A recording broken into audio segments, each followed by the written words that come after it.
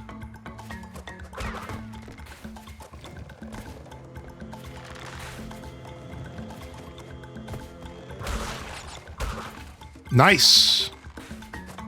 Whoa! Ah, shield guy.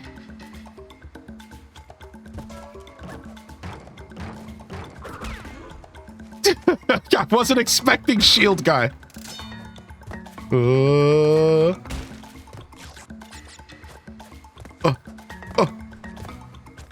Monkey? Dial M for monkey. Fire. Spikes. Somebody doesn't want me to be here.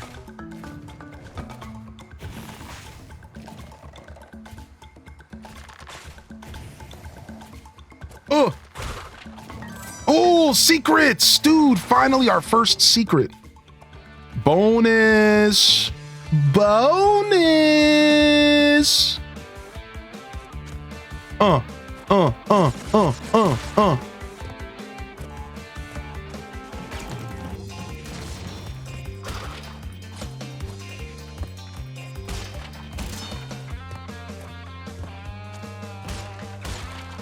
Got him. 2 more, baby. We can do this. Dang, Cortex took my girl again. Bonus! You're playing some Ooblet and vibing today? Nice. Does anybody remember Beyond Good and Evil?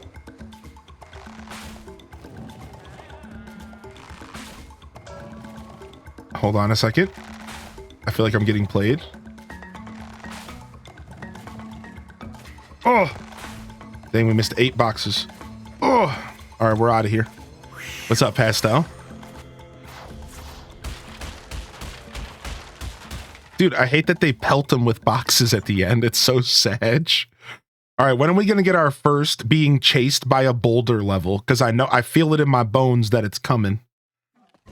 I feel it in my... Oh, the level's literally called boulders.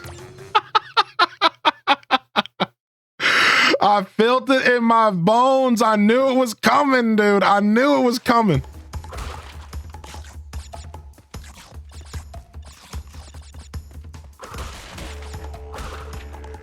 Indiana Jones.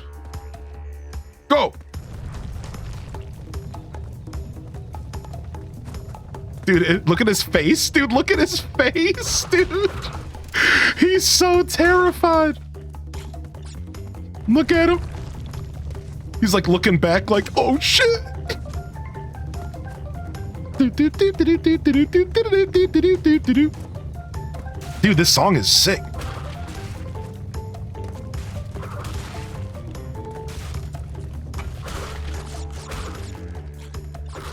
Dude, they got the didgeridoo in there?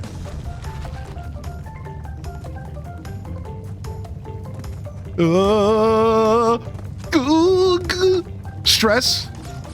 Follow the Wumpa fruit.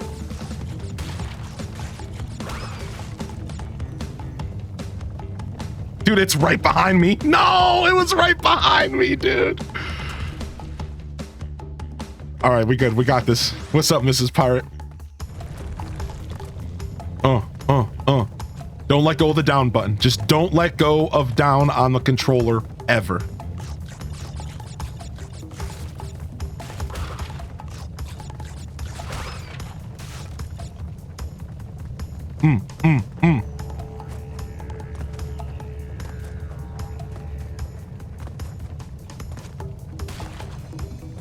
Nice. Nice. We should do a silent disco with only video game songs. I love that idea. Ba-da-ba. Our first perfect. Nice, dude. We killed it. Time for that anxiety. Dude, we killed it. Move your ass, Crash. All right, nice. Upstream. Let's go. Apples and crates. Yes, yes, you guys got that. The box and the crates. Dude, the babe helped me out with that one. I was sitting there with the babe and I'm like, dude, what do I do for Crash Bandicoot's hint? And I'm like, I think I'm going to use an apple as a Wumpa fruit. And she was like, okay. And I'm like, but what else do you do? And I'm like, there's no like wooden boxes. And she's like, well, there is a cardboard box. And I'm like, all right, we'll do a cardboard box. Dude, 2 or 3 of y'all guessed it yesterday. Like 2 or 3 of y'all were like, oh, it's gonna be Crash. I'm like, dang, dude, the cardboard box. Like, I'm glad y'all understood my cryptic hint. I was like, oh, dope. Like, they get it. They get it. I like this level. This level is very distinct in my mind, which makes sense because I love water.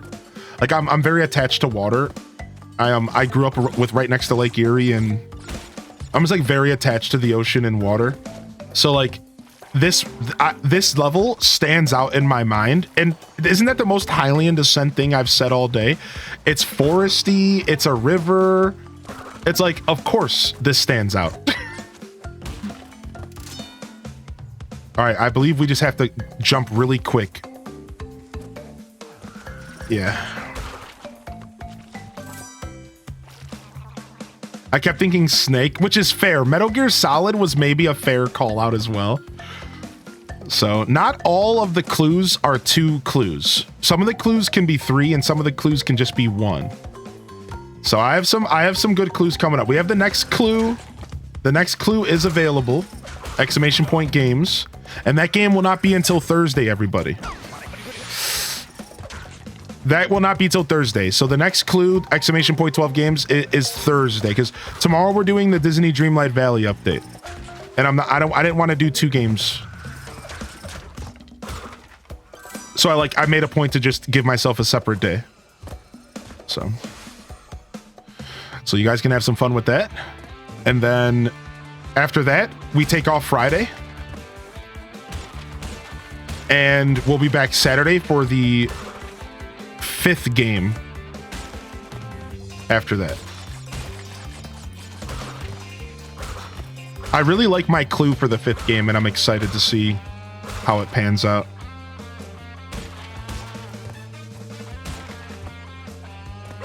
Nice. We need all the lives we can get. Thanks, babe. I sucked at Crash games. I was more of a Spyro guy. So I was also more of a Spyro guy, but I did enjoy Crash games. Like, I actually was into this style of platforming a lot. That's why I like Croc. Right? I would argue that the game closest to Crash Bandicoot from that era was Croc, right? Croc was the closest game to Crash Bandicoot, I think, in that era. Croc had that same camera behind the character going forward through the world. So I was a big fan of this style, but Crash Bandicoot was just so much better. Crash Bandicoot was just Spyro the Dragon, excuse me. Spyro was such a better game overall because Spyro gave you a little bit of everything. From flying levels to 3D platforming to cool boss fights. I just felt like Crash was like a little bit under Spyro. Like, I think Crash was like, they're different games, so they shouldn't be compared. But it was just like a little bit under the cool factor of Spyro. Right? Like, I just think this game wasn't as cool as Spyro really was in the end. But I think that Crash Bandicoot Warped really made a difference. I think Warped was one of the coolest Crash Bandicoots, and I feel like it's kind of slept on. This is the Insane Trilogy, correct? Yeah. I will be getting the Croc remaster. I don't know if I'll play it right away, but I will be committing to the Croc remaster. Correct. Yeah, I will be doing that. My brain instantly goes to Pokemon Sword and Shield, but I'm also looking to be proven wrong and that it's something else. Uh-oh, how do I fight this guy? And then he does this. I remember this. Okay, I need to get away from him. Okay. I don't remember what I'm doing here.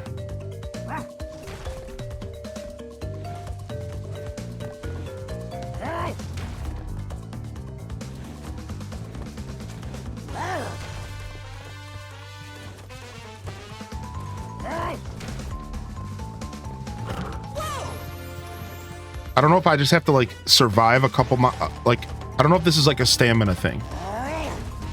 You know what I mean? I don't know if this is like a stamina thing or not. Plumber's crack. And like, I just need to survive and then I can hit him.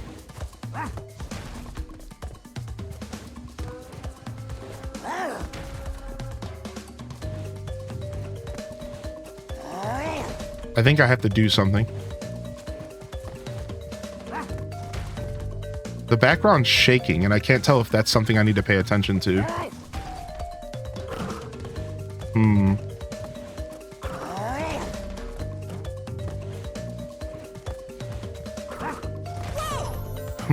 I don't know what I'm doing here. Is there some kind of clue?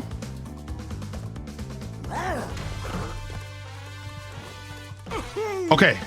I just need to jump on his head. I was just too focused on spinning. Got him. All right, now he's pissed. Dude, I can't stop staring at his butt crack. Am I the only one? I just really can't stop. Like, my eyes are just focused in.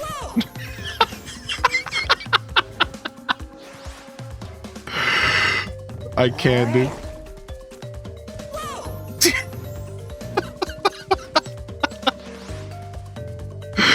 I can't, dude. I can't.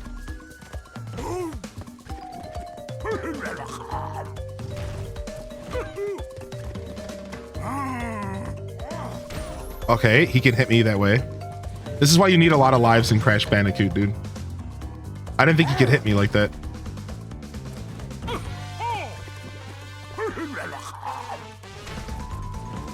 What? Okay, so it has to be directly like... Okay. I need to be a little bit more careful. Got him. Got him. All right, one more. Got him. That took far too many lives, but we figured it out. I just took a 1,000 milligram edible because I don't have work today. Rip anything productive. Ginger King, have a good day. Ginger King said, I'm clocking out today. Coco's time machine. What does this do? What? I can never join my... What does this do? I can play as Coco?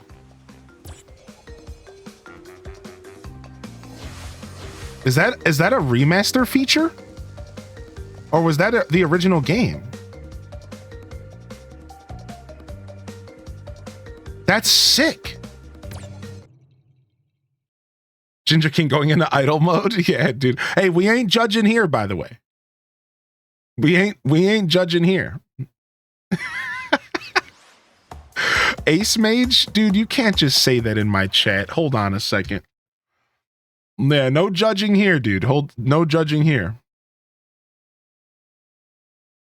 Who said that? Was it who said this? I don't even see who said this original message. I can't.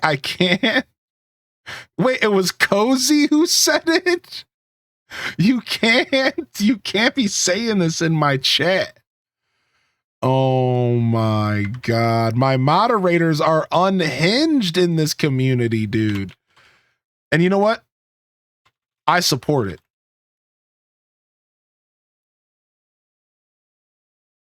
I support it. Wait, frick. I thought dude, why is Twitch lagging for me today? Dude, this has been happening to me. My Twitch chat doesn't register my typing. It's like I have to like wait for this massive delay before I can start typing text into my Twitch chat. I think it's because I use the popped out version of Twitch chat. I don't know what it is, but it's mad annoying, dude. Like there's this huge delay from when I like type into the chat. It's terrible. All right, we're good. We got it. I won't be driving for Amazon. I would definitely be going along for the ride. So she's the same character, which is cool. We'll play with Coco. Coco's dope. She's carrying a little book with her. She's collecting her own face. Sick. You gotta love it when remasters get like a little quality of life. Oh no. Okay, we still got the crate. We just didn't get the fruits. All right, I kind of knew my timing was off there, but...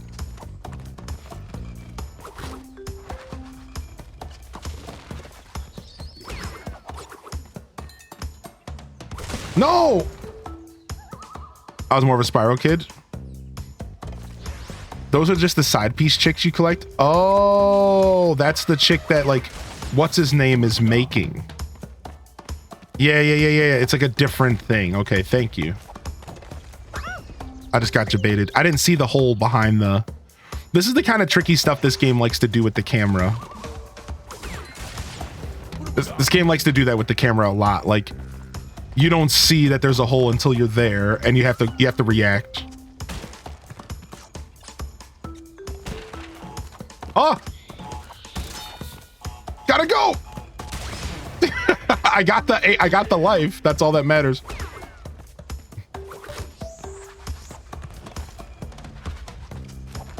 Oh. This is the kind of game you just really can't hesitate. Like they want you to hesitate sometimes. Like, I call those momentum blockers.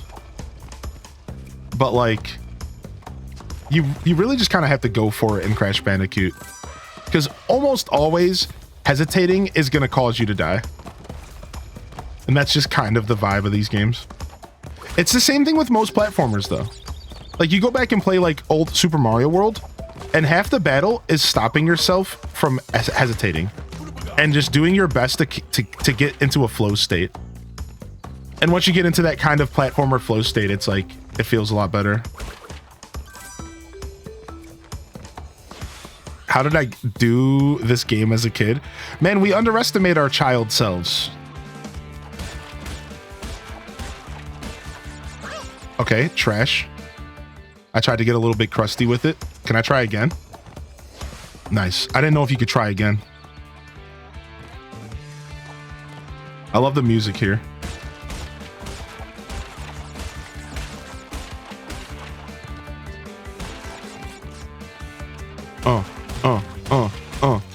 Oh no!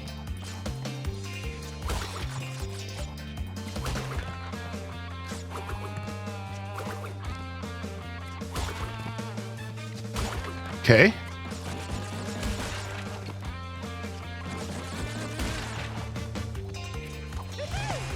Saying no lives.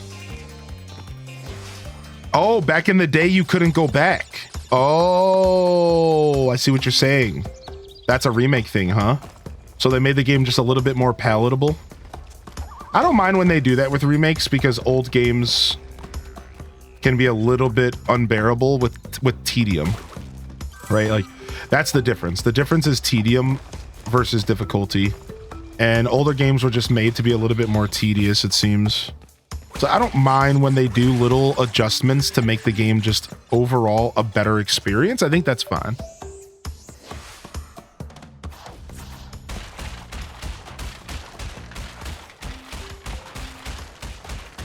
Wait, what was the quote that I accidentally pulled up?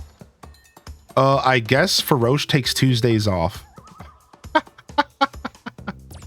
I don't remember, but that was definitely... Wait, that was Breath of the Wild. Oh, I was farming Faroche's horns. Wow, 2020? Let's get one more quote.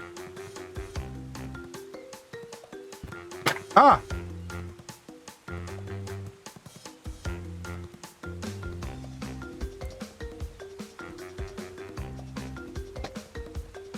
Rover is hiding over at stations, and when he sees someone he doesn't recognize board train bus, he takes it too so he can snoop. That's how he met Nook, Coffee Sean. Dude, we're writing lore here.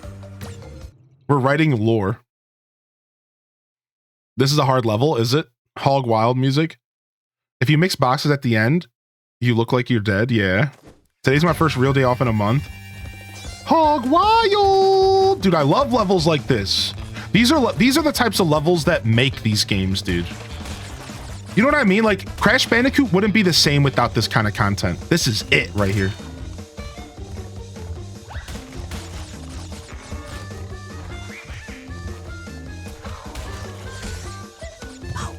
Okay, what? I can't jump over the shield guy? Dude, I was hoping that I would one-tap this and impress you all. I was really hoping I would one-tap this and impress you all. Dang. That don't impress me much. He's a gamer, but you don't got that first try touch. Don't get me wrong. Yeah, I think you're all right. But that won't keep me entertained through the stormy night. Mr. Streamer, that don't impress me much.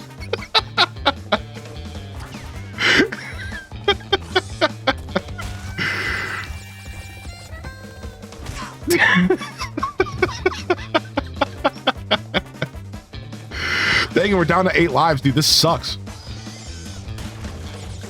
Okay, we barely skimmed past that. Okay, we got past that nerd. Dude, the shield guys suck. Dude, the shield guys blow, dude.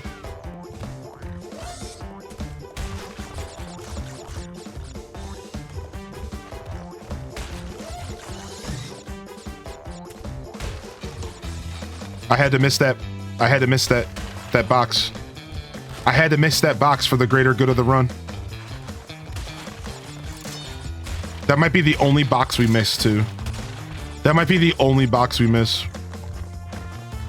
What? What? What? We're riding a warthog and you're cooking warthogs on the path? Like, this is sick, dude. I can't wrap. Somebody call PETA.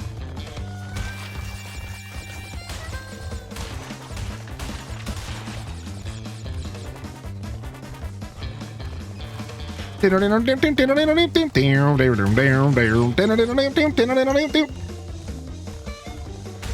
want to know what makes this like actually fun though? Is because the level doesn't change. Did you guys notice like the level doesn't change? Like the enemies were positioned in the exact same place every time. So like you could learn the level.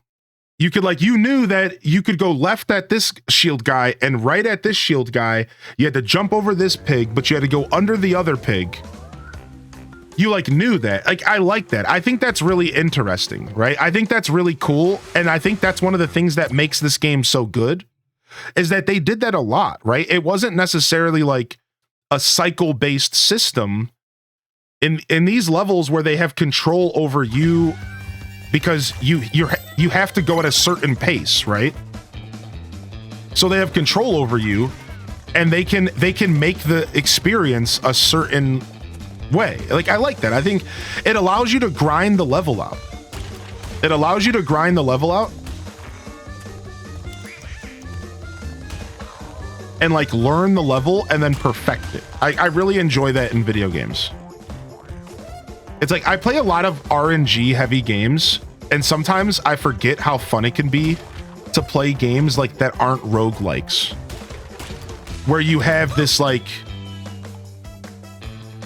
in roguelikes, like every experience is always different, but then and therefore you never really learn the game. A lot of times you more just like learn little scenarios and how to handle different scenarios.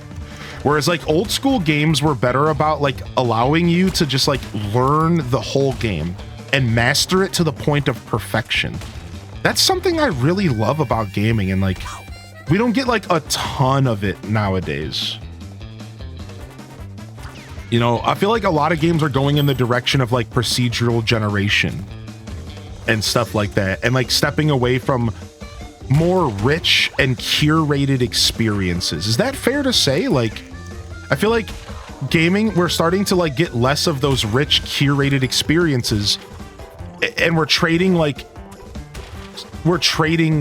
it for like procedural generation and like open world where you can go anywhere at any time.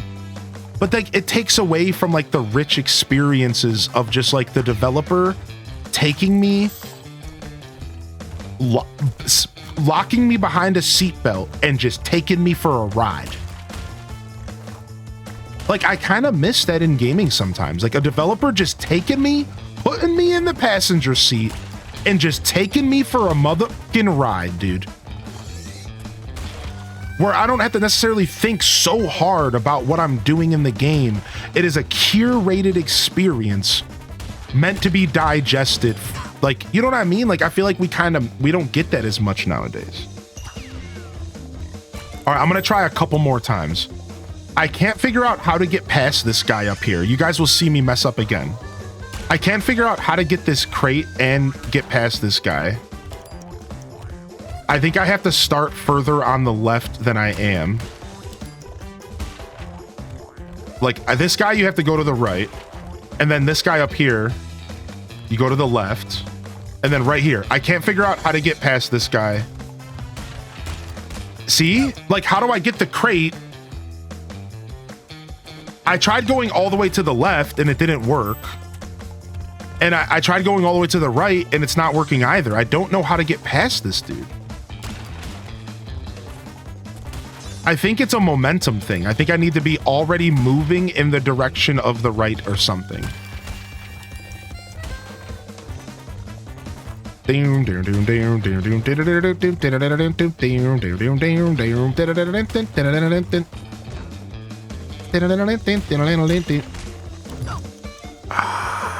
Yeah, I have to commit. I have to commit. All right, let's progress the game. I love the stage's song. Yeah, it's so good. That's why I went back for more. I wasn't over the song. That's the main reason I went back for more. I just wanted to hear the song some more. The difference between reality TV and Breaking Bad or something. Right, exactly. Like, that's what it kind of feels like. It feels like sometimes we're missing that nowadays in gaming. Not completely. It's still there. Just not as much as I would like. But I think we're in the best era for gaming. So, like, frick. Believe me, like, that's kind of coming from this is coming from a guy who, like, I like the era of gaming we're in. I think we're in a pretty good era. I'm kind of happy I died because I wanted to get that Ooga Booga real bad. I think there's value in both. There is value in both, correct. Yeah, I agree with that. There is value in both. That's why games like Minecraft are amazing. Like, I love Minecraft, dude. I love Tears of the Kingdom. You know what I mean?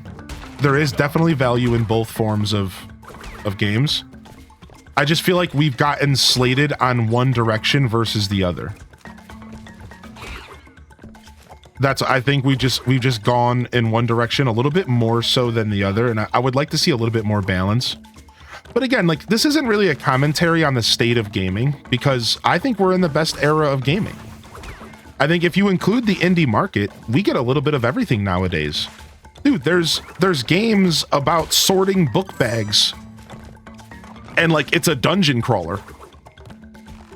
There's games that are roguelikes, but claw machines. Like, we kind of are in, like, the best era.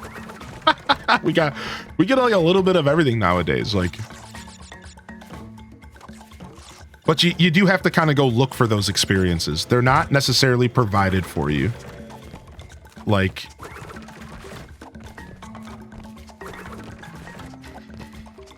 if you only play the games that are, like, reviewed by IGN, and, like, if you only play the games that are, like,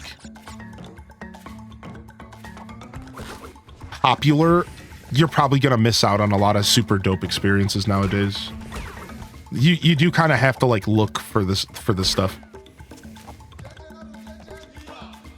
Frick. No, I've never done any VR. I would like to do some VR. I've never done any VR.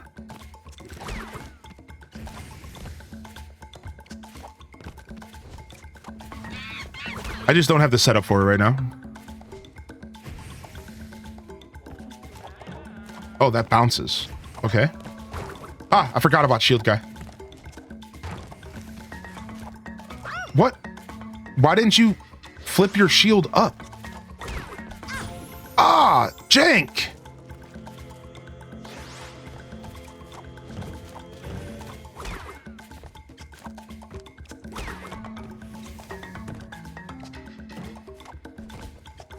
Okay, monkey's down. Poof. Boom. No, stop. Ah! Shield guy is wrecking me. All right, we got this. Don't worry. Take a deep breath.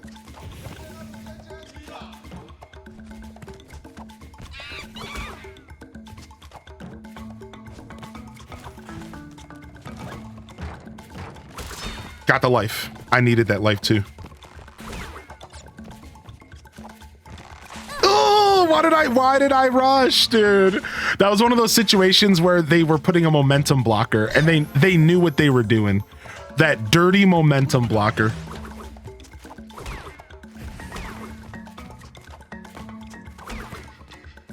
Like, I just needed to pause briefly and I wanted to just keep going.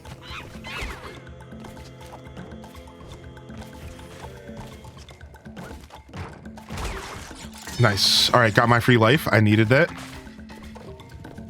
We're struggling with lives right now.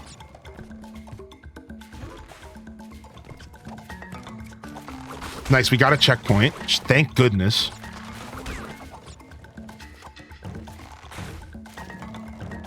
Do I have to use him to jump over there? No way, right? No way. Dude, that jump is so tight, man. What's up, Gabby XO?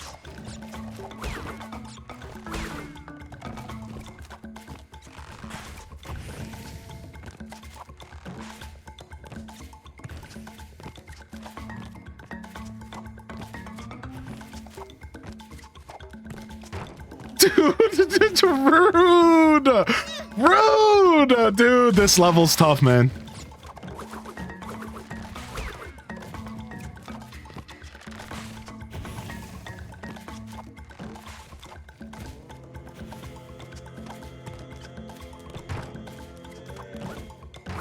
Whew.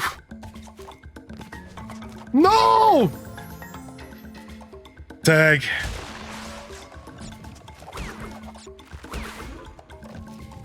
Oh.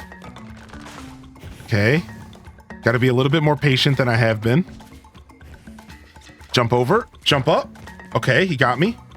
Jump over. Jump up. Get on his head. Knock him away.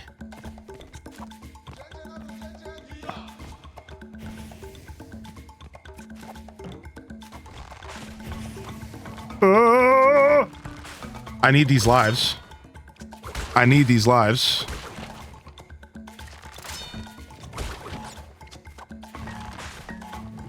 Gotta go!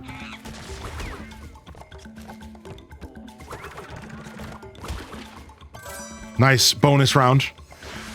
Whoo, dude, all right, we made some moves, man. We were clutching it up with 1 HP.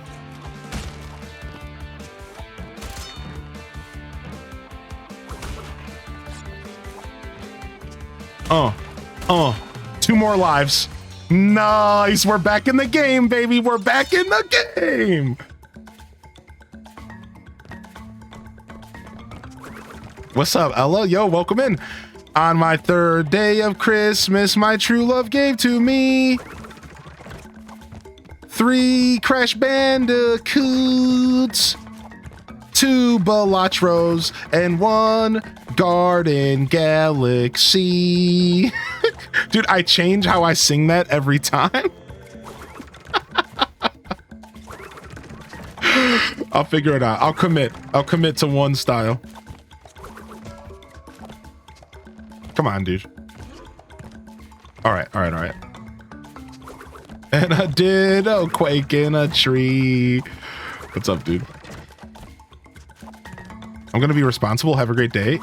That's no fun. Responsibility? Yuck. Have a good day, Seraphim.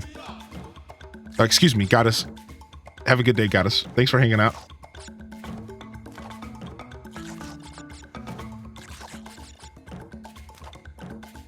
Wait, was there a secret over there? There is a secret over there. All right, we want that. I want that Ooga Booga mask. HDES Dumper is the angel on the tree. Dude, I popped into Simply Press Start's chat the other day, and I was hanging out, and Rosie Poo started using the emote, the HDES Dumper in the chat, and as Simply Press Start full on stopped me full on called me out and was like, okay, we need to talk, buddy. What the f is going on over here?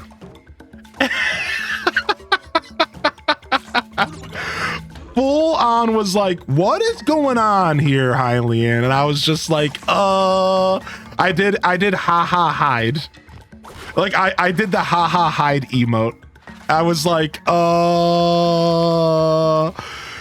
she laughed and she was like, we like a good dumper. Yeah, I did the haha hide. I like the haha hide. It's a good. I can explain. Uh-oh, we missed a box here. It's fine. Okay, that wasn't cool. What? I'm not even gonna question it. I'm just gonna keep going.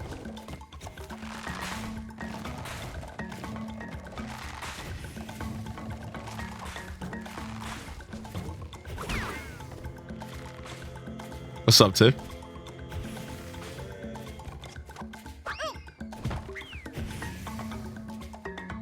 Just a little bit of a short jump. Little bit of a short jump. Whatever, we missed the fruit again. All right, we just need to jump over here. Can we make that jump without the bouncy? I think we can.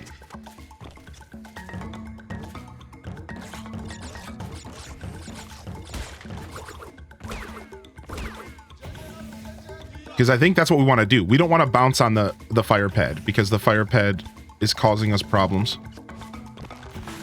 That's what we wanted to do. There we go.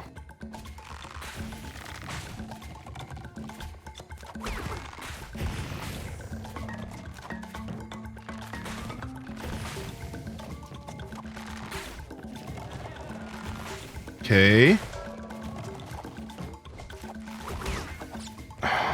All right.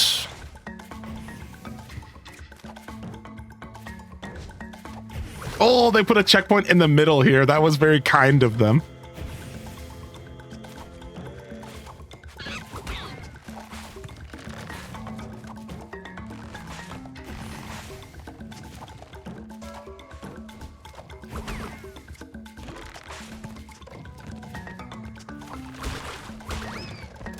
What? I knocked one of the free lives away? You can do that?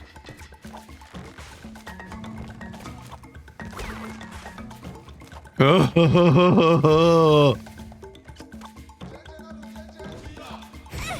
we have to be super fast there. I get what needs to happen there.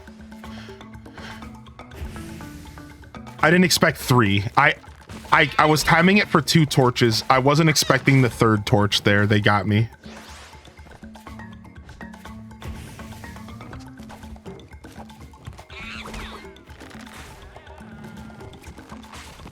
These levels are iconic for their difficulty. The tower climbing to side-scrolling levels.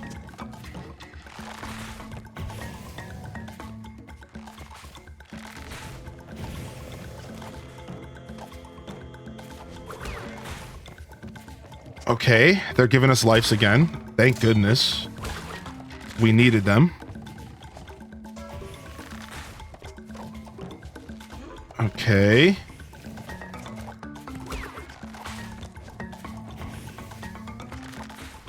Okay, all right, here it is. The 3. We need to jump early, like before the flame's even done. What?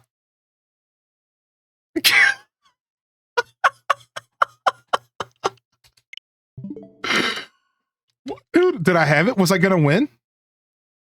Was I gonna win, chat? Was I gonna do it? Well, I don't know, man. I don't know, dude. We're gonna say that I would have succeeded. We're gonna say that I would have succeeded. Man, that was butt clutchy as heck. I was butt clenching, dude, hard. Activision presents a smashing blast from the past. We'll see you later, Flower Child. Crash Bandicoot pulling out all the stops so you can't get through that area. I don't remember this mechanic. Rutabaga. Boom, boom, boom, boom, boom, boom, boom. Crash Bandicoot! All right, we might have to redo that level, but that's fine. I have no problem redoing this level. The only problem is these levels are long. So it's just like, it's like a little bit unfortunate, but that's fine. We were doing pretty well, so. Now, hopefully, that means that I can just end this with more lives.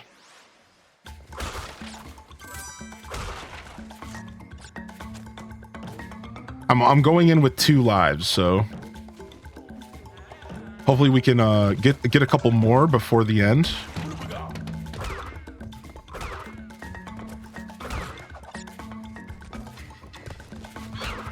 How you doing today, Cam?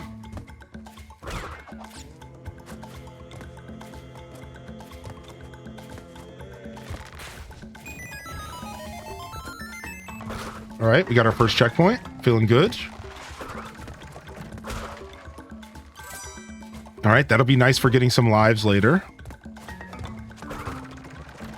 All right, boom. Get up here. Boom. Get up here. Get some fruits, some Wampa fruits. Checkpoint. Beautiful.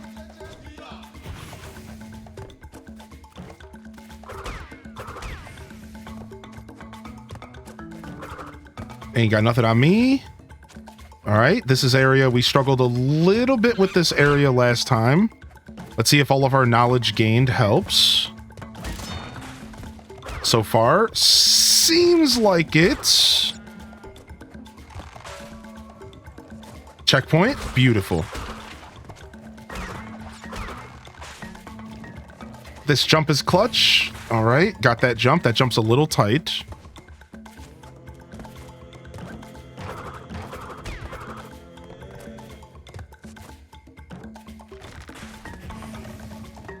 Okay, 3 lives.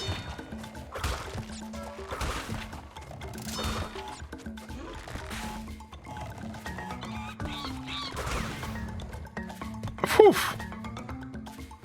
I'm getting nervous just watching. I know, this game will do that to you, dude. I'm right there with you, man. Guess he's getting sick this week? No! Hope you feel better soon. Whoa!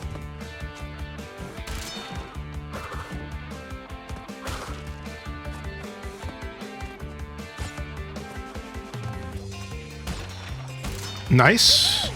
Bringing home 2 more lives. Really been enjoying you incorporating ACPC into the stream. It's been a lot of fun. I've been obsessed since they released it as a full game. Dude, same. I've been having a lot of fun, and I appreciate you saying that. We're going to keep it going for as long as we can, you know? I plan to do my first little decorating on stream later this week once I get this stand for my tablet. So it's just a little bit more stable and a little bit easier for me to kind of put my hands on. Because, you know, I'm going to want to use my hand.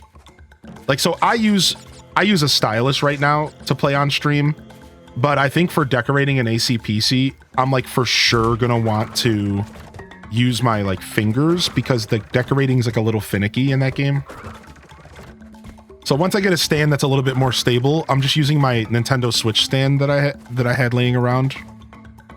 Then so that's later this week. It's coming Thursday. We'll be able to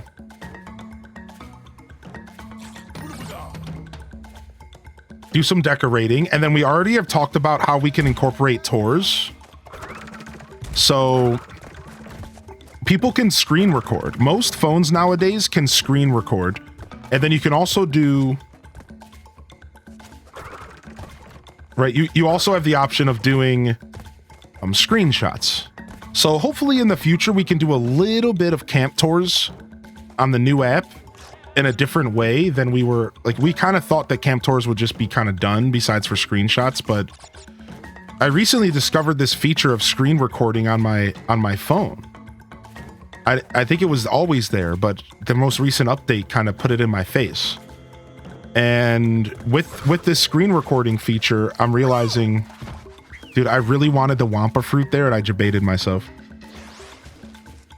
With the screen recording feature, I realized, like, dude, it might not even be that hard for us to make like little videos of us walking around our campsite and then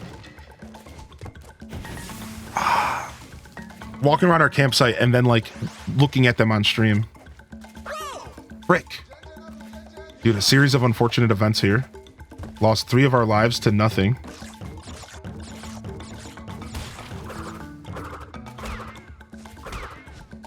I forgot about this. What happened here is I forgot the strategy. We don't want to touch the fire pod. We want to jump over it because of the stupid shield guy. That's what threw me off there. All right. Here we have to jump on the fire pods.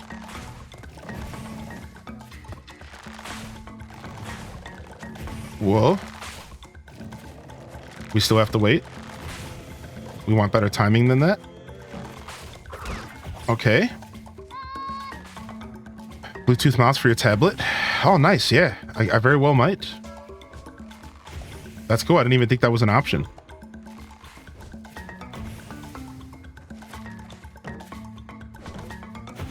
So you can touch it when there's the little flame is coming out. Now we have it confirmed. The little flame is super nice. So we can touch the fire pod when the little flame's coming out. So that confirms that we would have survived when the game crashed. You see that?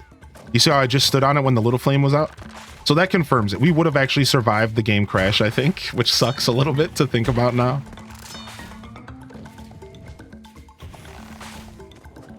Like, I think we had the timing correct. Okay. Boom. All right, here it is. Got it.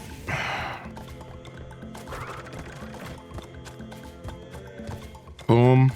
Boom. Oh, I forgot to spin this. Boom. Jump, spin. Ooh, look at that. 4 lives. They know what they're doing to players. They know what they're doing to us. They know. They're like, yo, we're going to give you 4 lives because you probably lost 15 on this level.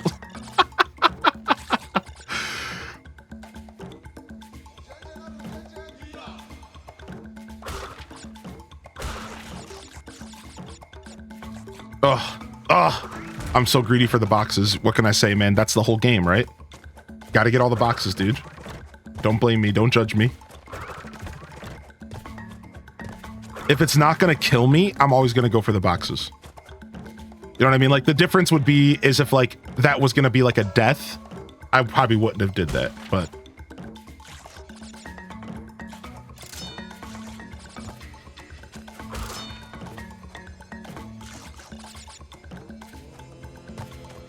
Whew. We got through that level, dude. We got through. Yeah, so wait, what are you guys talking about here? Let me go to Amazon. So are these made officially by Apple? Apple iPad mouse. Apple Magic Mouse, wireless Bluetooth rechargeable, works with Mac or iPad, multi-touch surface white. Dude, I'm gonna buy this right now. This is sick. Like, this is actually amazing. Like, dude, if I could sit here and just have the tablet sitting on my desk like a monitor and using a mouse to navigate my tablet, like, are you kidding me, dude? You're blowing my mind right now. Like, that's the dream. If I'm trying to stream off my tablet, I would rather not have to touch it at all. Like, I just want it to, like, sit there and look pretty. Yeah, this is from the official Apple store. It cost $80, though. I bet you there's an off-brand for cheaper, right? I don't have to buy the Apple brand. Check out the Magic Keyboard. It has a built-in mount. Let me go to the Apple store real quick. I'm assuming this is going to be under accessories. iPad accessories.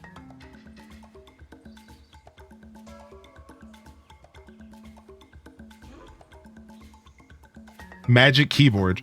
iPad keyboard case for iPad Pro 11-inch. Oh, wow. It literally turns it into a laptop. Oh, it turns it sideways. I would prefer it to not be sideways, but that's still sick for personal use. It straight up turns it into a laptop, dude. That's crazy. Wow. Okay. That's pretty sick, actually. I think I'm going to pick up one of these mice. I think I'll pick up one of these mice, dude. I think I'll buy one right after the stream today. I would love to be using that mouse. It would make my life so much easier. Yeah. Thank you. What are we talking about? We were talking about the Apple mouse. There's a mouse for your tablet. Apparently you can get a Bluetooth mouse for your tablet. So like, I didn't know that. So like, that's going to help my streams. That's what we're talking about. You can buy a Bluetooth keyboard at Walmart for 10 bucks. It works great. I use that mouse for work. It's good. I love the side scroll. Thank you, Zoom. Appreciate you dropping into the chat today. Also, thank you, Darth Jordo, for 7 months, by the way. And thank you again, Coco Winning. Thanks for the support coming in here, of course. I appreciate you all sincerely. Up the creek we go. Up the creek we go. What's up, Dazza? Good to see you, buddy. Enjoy the lurk, snowstorm. Bum, bum, bum, bum. Gonna go build a snow fort while we crash through some Crash Bandicoot levels. You'll love it. Let's go. We're about to one-tap this level. The leaves are the worst. I hate the leaves because they're kind of hard to gauge where they're going. All right, let's go. We're one-tapping this level. First try.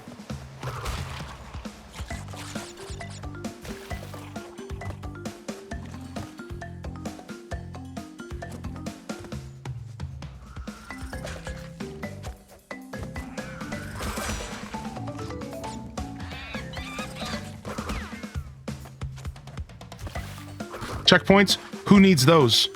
People who don't one-tap levels, that's who. Checkpoints. Got me sick to my stomach. That's what I get. I was talking too much smack. Dang it. I was doing so good. Don't worry.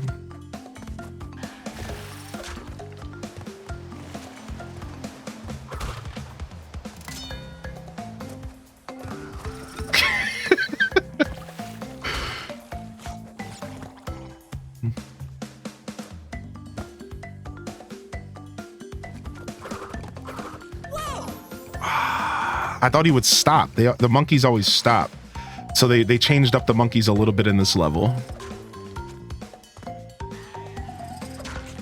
It seems like what they do is they roll to the back and then they roll to the middle and then stop.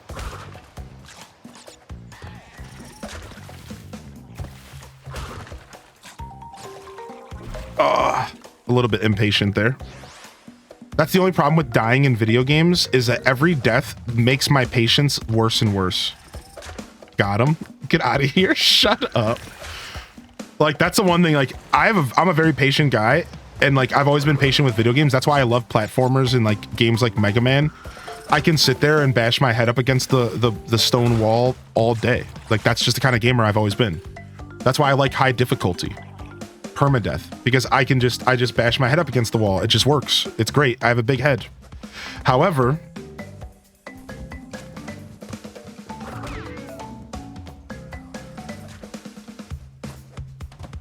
with every death, my patience gets worse and worse. Like like I know myself, like every death, it's just like I lose 5% patience. And after 20 deaths, it's like I'm at 0 capacity. Like, and we're talking like of a specific scenario. Like, we're really talking about like we're really talking about like if I'm redoing the same level over and over again. That's where it really gets your patience.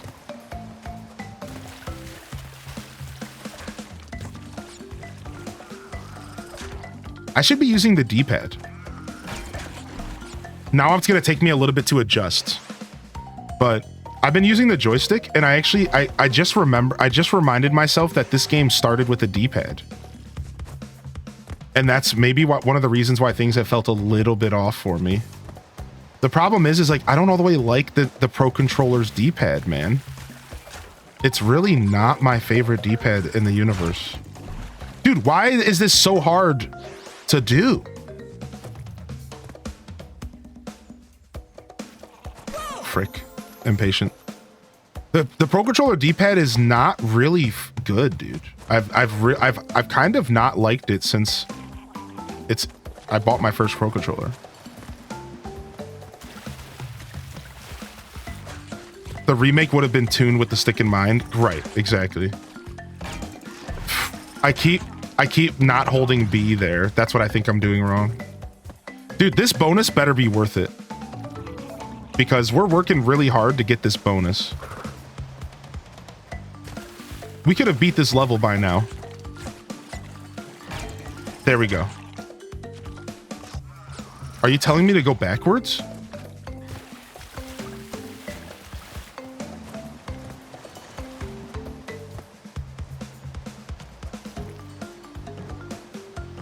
What?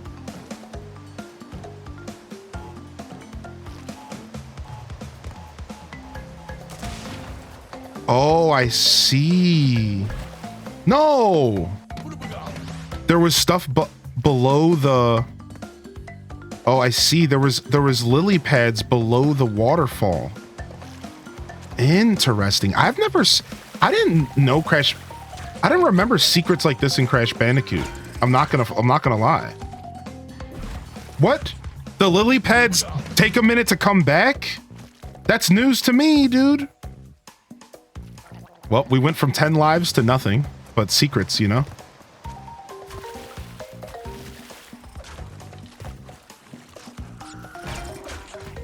All right, let's wait a second. This just in, Mweep.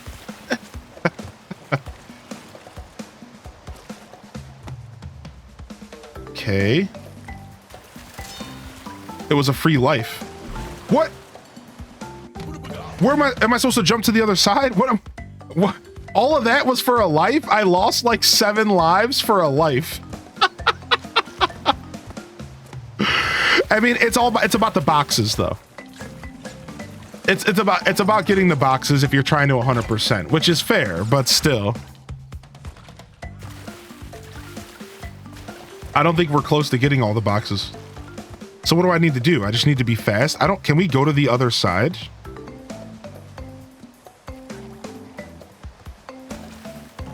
Uh-oh. I gotta go.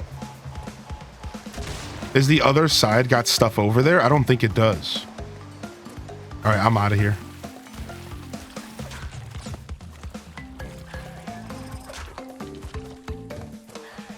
Nice. We'll take this life. I need it. After that nightmare.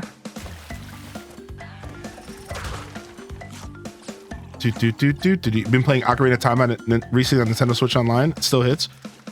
N64 3D camera do be crusty though. Yeah, that's the hardest part of going back to old 3D games. Is they didn't really have a full understanding of camera stuff yet. I would argue that Ocarina of Time kind of paved the way though in a lot of ways with like Z targeting and stuff.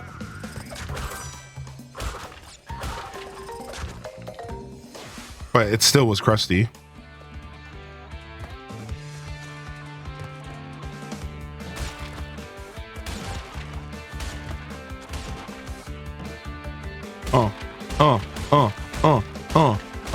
Get them all those boxes, taking them home. I want it all. Dang it! The bonus rounds were always the hardest, man. So now apparently in the remake you can retry the bonus rounds, but I distinctly remember that you couldn't do that in the original. Indeed. So like that's pretty cool. I actually think that's neat.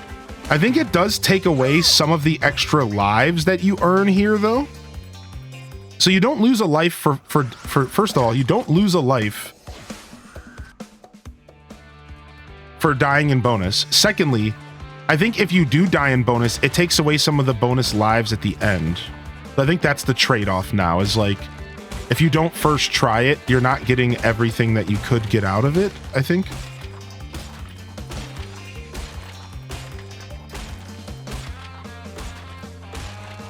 This is hard.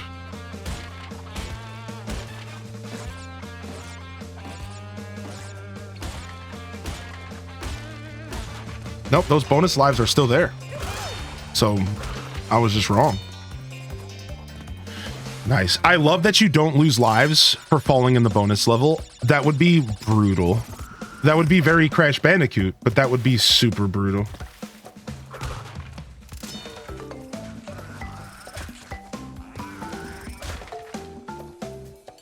Do. Nice. Perfection. Yo, that grind was worth it. We actually got perfect because we did all that work. Kind of nice, actually. Kind of satisfying that after dying 10 times to a stupid bonus box, we actually got perfection and it was worth it. So that feels good. Not my class getting canceled while driving down. So I'm getting some extra time at the coffee shop today. Nice. I'm sorry to hear that. That does suck, but. Got my pre-lunch hunger. I'm trying to hold off as long as I can. I can't eat dinner until like 7. Why not? Ooh, we have a boss. Why can't you be munching on some din din?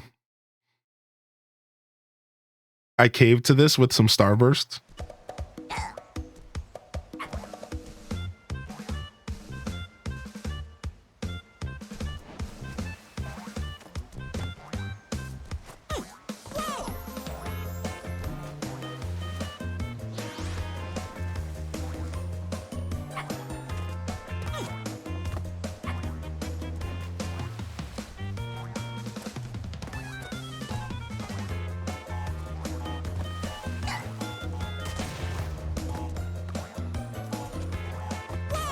Okay, so he has the same pattern. He has the same pattern here, and then he's gonna mix it up. So he's only going in this triangle here. Got him. Now he's gonna mix it up probably.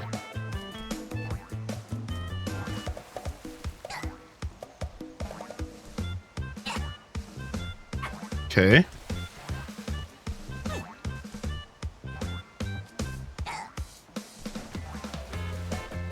This is cool. It's just like a puzzle.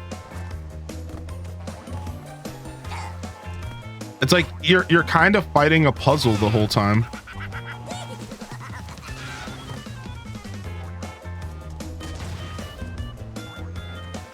I don't know if the corner's safe. I'm just kind of standing here. Okay, so he's doing a diamond shape. Corner's actually kind of safe. No, I fell in the water. I was doing so good. So that's what makes this fight difficult, right? This fight is difficult because the whole time you have the peril of falling in the water and just dying. That's what makes this fight mad difficult. Is like, it's really not hard. It's just, oh yeah, you can walk off the ledge and just die instantly from any tile. Cool.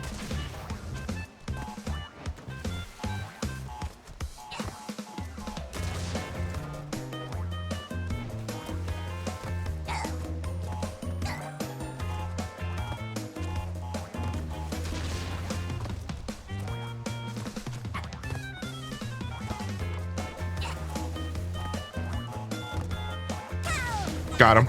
All right. So he doesn't go to the diamond yet. He does this super weird stop in the middle, which I kind of hate, actually. Got him. All right. Now he's doing the diamond.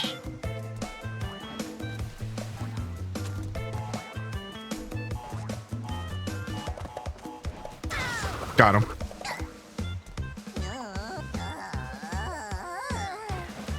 Dun, dun, dun, dun.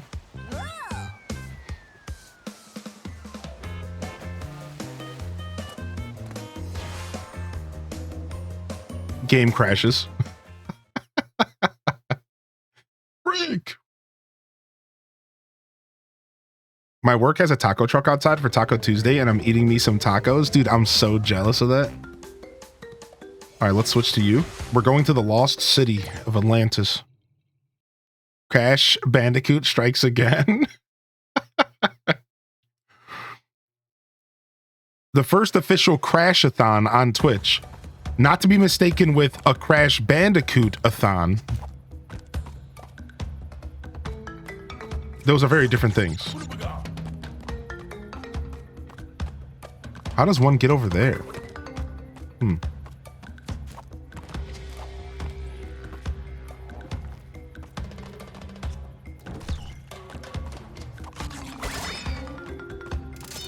Nice. I'll send you some tacos. What's your P.O. box? P.O. box tacos. I had one of those fancy Lunchables. I had one of those fancy Lunchables yesterday. The ones that are like dried Italian Genosa salami, aged perfectly in a brine beyond the ages, and smoked white cheddar on a crumpet biscuit. And it's like actually just a Lunchable with some salami and cheese. And it costs like $4 more than a Lunchable costs. It's like it costs like $5 full dollars, and you're just like, what?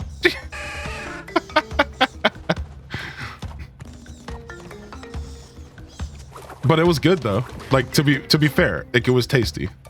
Like, it was worth the extra couple bucks, but.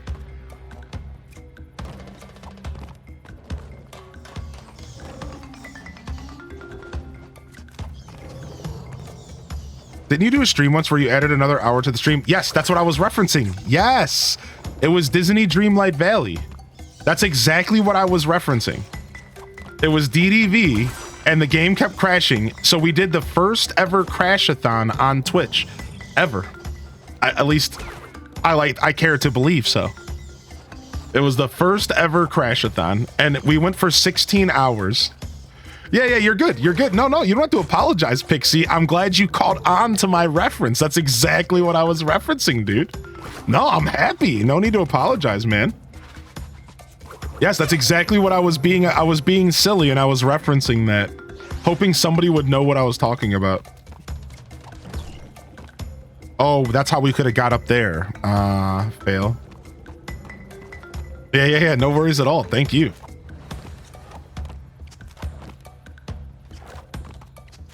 Yeah, what a time to be alive, the crash-a-thon.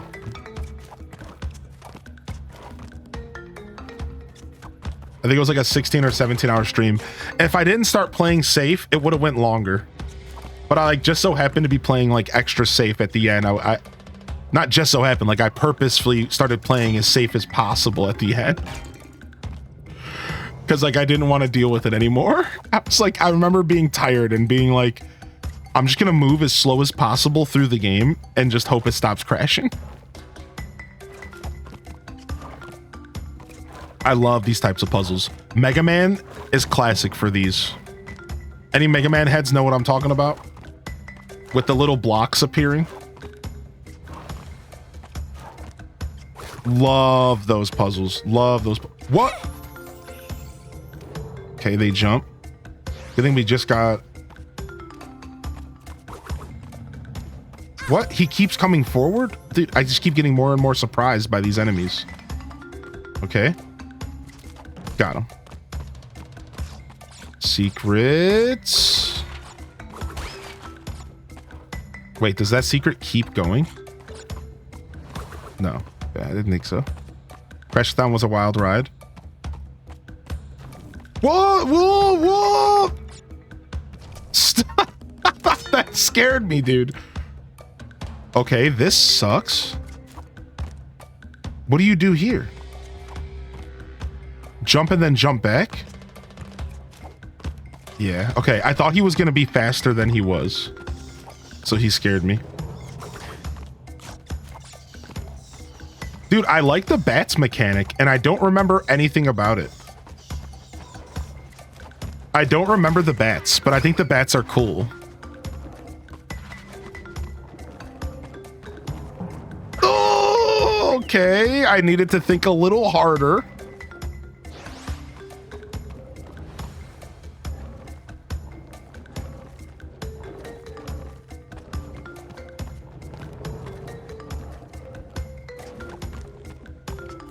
Come on. I got caught on the ledge. There was like a little ledge there. Come on. Like that sucks, dude.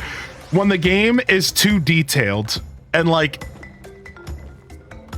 the hitboxes are too realistic. Like that megabytes. I'll show you exactly what I got tripped up on. It was this. You see this little ledge? I didn't realize you could walk in front of it. Look. Like, when the game's too realistic. Give me back my fake hitboxes, please. Give me back my anti-realism.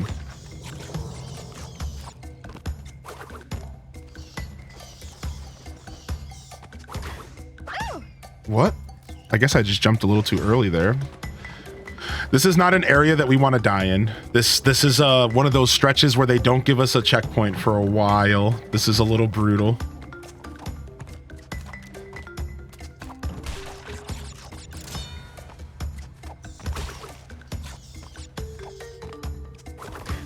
Okay. So we have to be careful because we have to land on that guy, but that guy's gonna make us hop. So we want to be spinning as we land. Yeah, there we go. Dude. Oh, that was way too messy. Sick. Freaking bats. I love Halloween. We can't be stopped.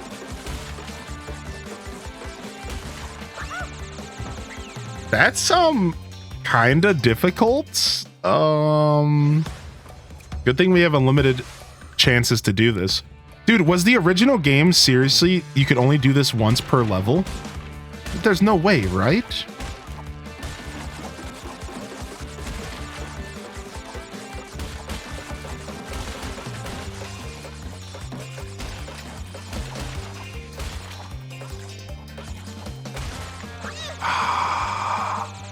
What's up, Flamingo? Wow, dude, this is tough. These bonus levels were no joke. Still laughing at your Home Alone comparison from yesterday? Dude, I'm dying. I was dying. I was literally wheezing. I was laughing so hard. If I had the energy yesterday and I wasn't doing a night stream, I would have made the alert yesterday. But I did a night stream and I just didn't have the energy. You really want the top block to break before the bottom one does. And I think I know how we can do it. We want to be moving through. I think I get it. Because you don't want the bottom ones to break first. Because if the bottom ones break first, you're just screwed. Imagine being a kid playing these levels. Right, like I played these levels as a kid, and I think I blocked out my memory. I think I blocked out my memory, Monsieur, dude. Like, yeah, we did a night stream. We played some Oracles of Ages. We played some Zelda. We finally got back into our Zelda marathon, and we got Oracles of Ages going.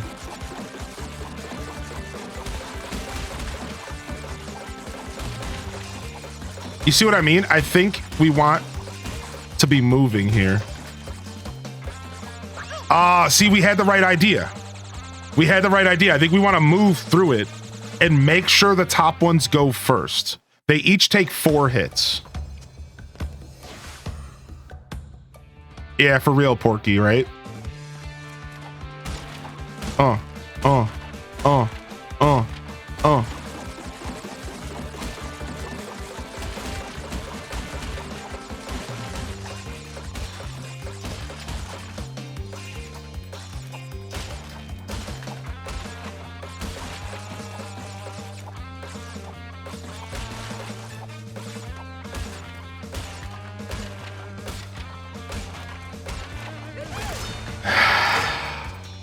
Yo, good noodle. Enjoy the lurk, homie. Thanks for popping in. Yeah, GG's. Nice. I was pretty proud of that. I'm not gonna lie.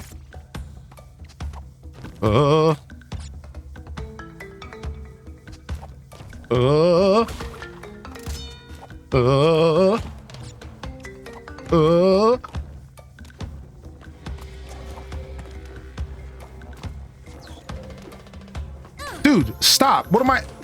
You little scumbag. You little rat.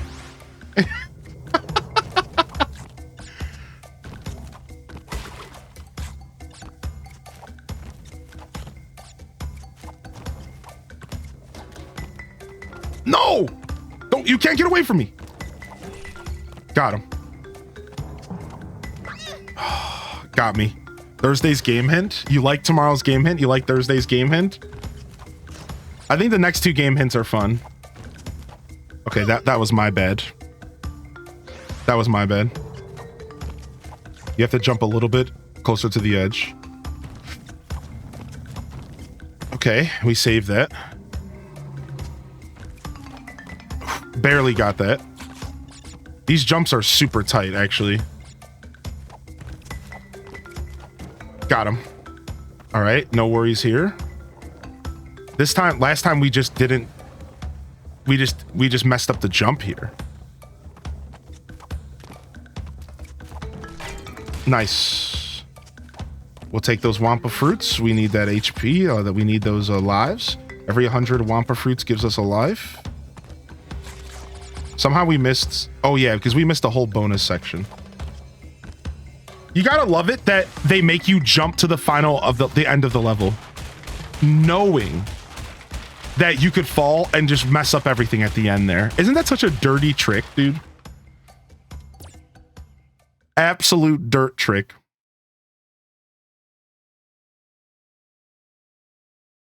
Sick. All right, GG's. All right, off to the temple ruins. Naughty Dog was brutal in the 90s.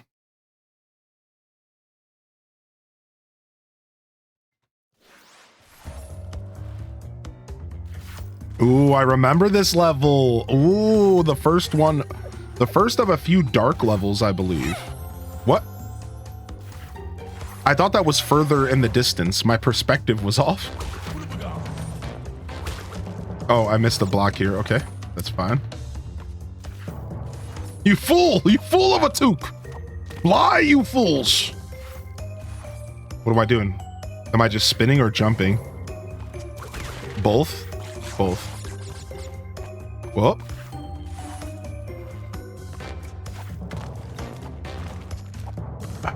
I'm assuming those blocks don't stick around.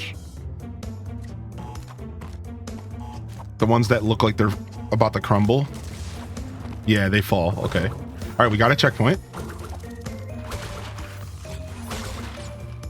Feeling good. Feeling great. Whoa, we almost overjumped. I didn't realize. Dude, this level, because it's dark, it kind of messes with your perception a little bit. It kind of messes with, like, how far stuff is.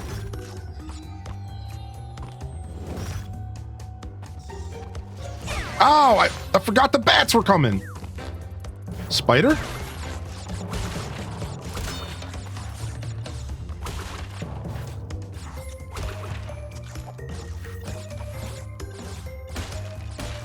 It's the original. I'm playing with the Insane Trilogy remake. So just like Crash Bandicoot, which you might be hip to. Ooh, nice secrets. They did a trilogy remake of the original 3 Crash Bandicoot games. I'm gonna take this back because I don't think this is a secret. I think this is where I'm supposed to go. Just want to check something. Okay. Yeah, so this is a remake trilogy of the first 3 Crash Bandicoots. You can get it pretty much anywhere nowadays. PlayStation, Switch, that's what I'm playing on. Xbox, it's everywhere. So I wouldn't be surprised if it's on sale right now as well. You know, considering Steam sale, it's probably on Steam sale right now. Just didn't jump late enough.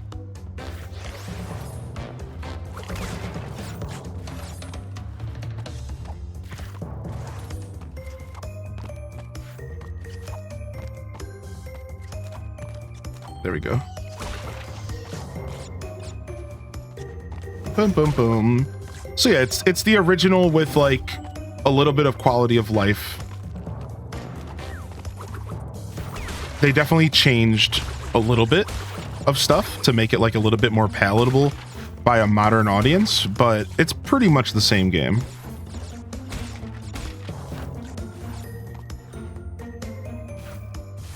Seems to be a Spyro 4 in development. It's a pretty hardy rumor. Sadly, I don't know if it has a ton of weight because there was recently, Did You Know Gaming actually did a whole video recently talking about the current state of Toys for Bob, the company that did Spyro. And in this big video, they talked about how actually there was never a Spyro 4 in the makes, and there never has been, and there probably never will be, because of Toys for Bob getting completely destroyed by Activision. So yeah, this is like a pretty recent video. I would look it up at Did You Know Gaming. It's all about Crash Bandicoot and the developers, and they talked about how a bunch of rumors happened that they were doing a Crash 4, but they confirmed like it was literally just a rumor, and there has never been a Spyro 4 in production, and the current state of Toys for Bob, there probably never will be. However, they did manage to survive the most recent like logistics stuff that happened, and they did get a deal with Microsoft to be their own company, right? So this is what they did. They bought themselves out. They bought themselves out from Microsoft and became their own personal company. And in doing this, their goal was to get Microsoft to fund new games. So now they're their own company, and Microsoft is just publishing them to make games. So there is a chance that Spyro 4 could be in the future because of this move. However, the rumor that I heard is that they were working on a new game, like a new IP, like something that they've never done before. So, and you have to think, who actually owns the Spyro IP? That's also the question. And I think it's Toys for Bob, but I don't know, right? Like, were they just making Spyro for Activision, who owns Spyro? Because I'm pretty sure Activision could still own the name Spyro. Well, now Microsoft owns that. So I guess this conversation doesn't matter. Because now that I think about it, wait, Microsoft bought Activision, so they own Spyro, so they own that as well. So, yeah, so never mind. I guess now that I think about it, there is a pretty hearty chance that we could see a Spyro 4. But again, that's all the information I have. And this was a pretty recent Did You Know Gaming video that came out that laid it all out on the line with multiple interviews from people in the company. And you want to know what's going on? There's nobody left at Toys for Bob that even worked on Spyro the Dragon. So you have to realize that whatever the rumors are, you have to understand that they're not even the same company anymore. They all left because of Blizzard and because of Activision, rather. And what happened? They're all gone. Like, and that's what this video said. Like, they're all gone. Like, everyone left. They're like, no one from the original team that did Spyro Reignited is there. They're like, it's all over. Like, there's nobody left there that even like worked on the games before. So like, even if we were to get a Spyro 4, would it even be worth our time? And then you have to ask that question too, which is a hard question to ask. Like, would it even be the game that we want, considering no one's even working on it that originally worked like on Spyro? Like, so like at that point, you might as well just make a new game. That's kind of the way I see it. It's like at that point, like, just make a new game, right? Like,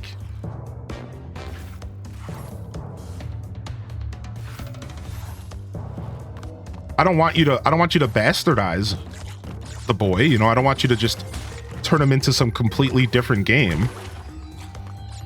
You know, I'm looking at you, Skylanders or whatever. Listen, I'm not saying that Spyro Skylanders was bad.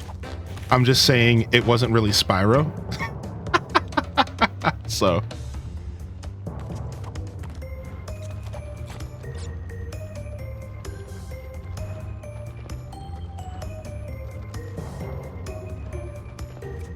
So yeah, that's all the information I have. What am I doing here? I'm going down, huh? Follow the Wampa fruit here.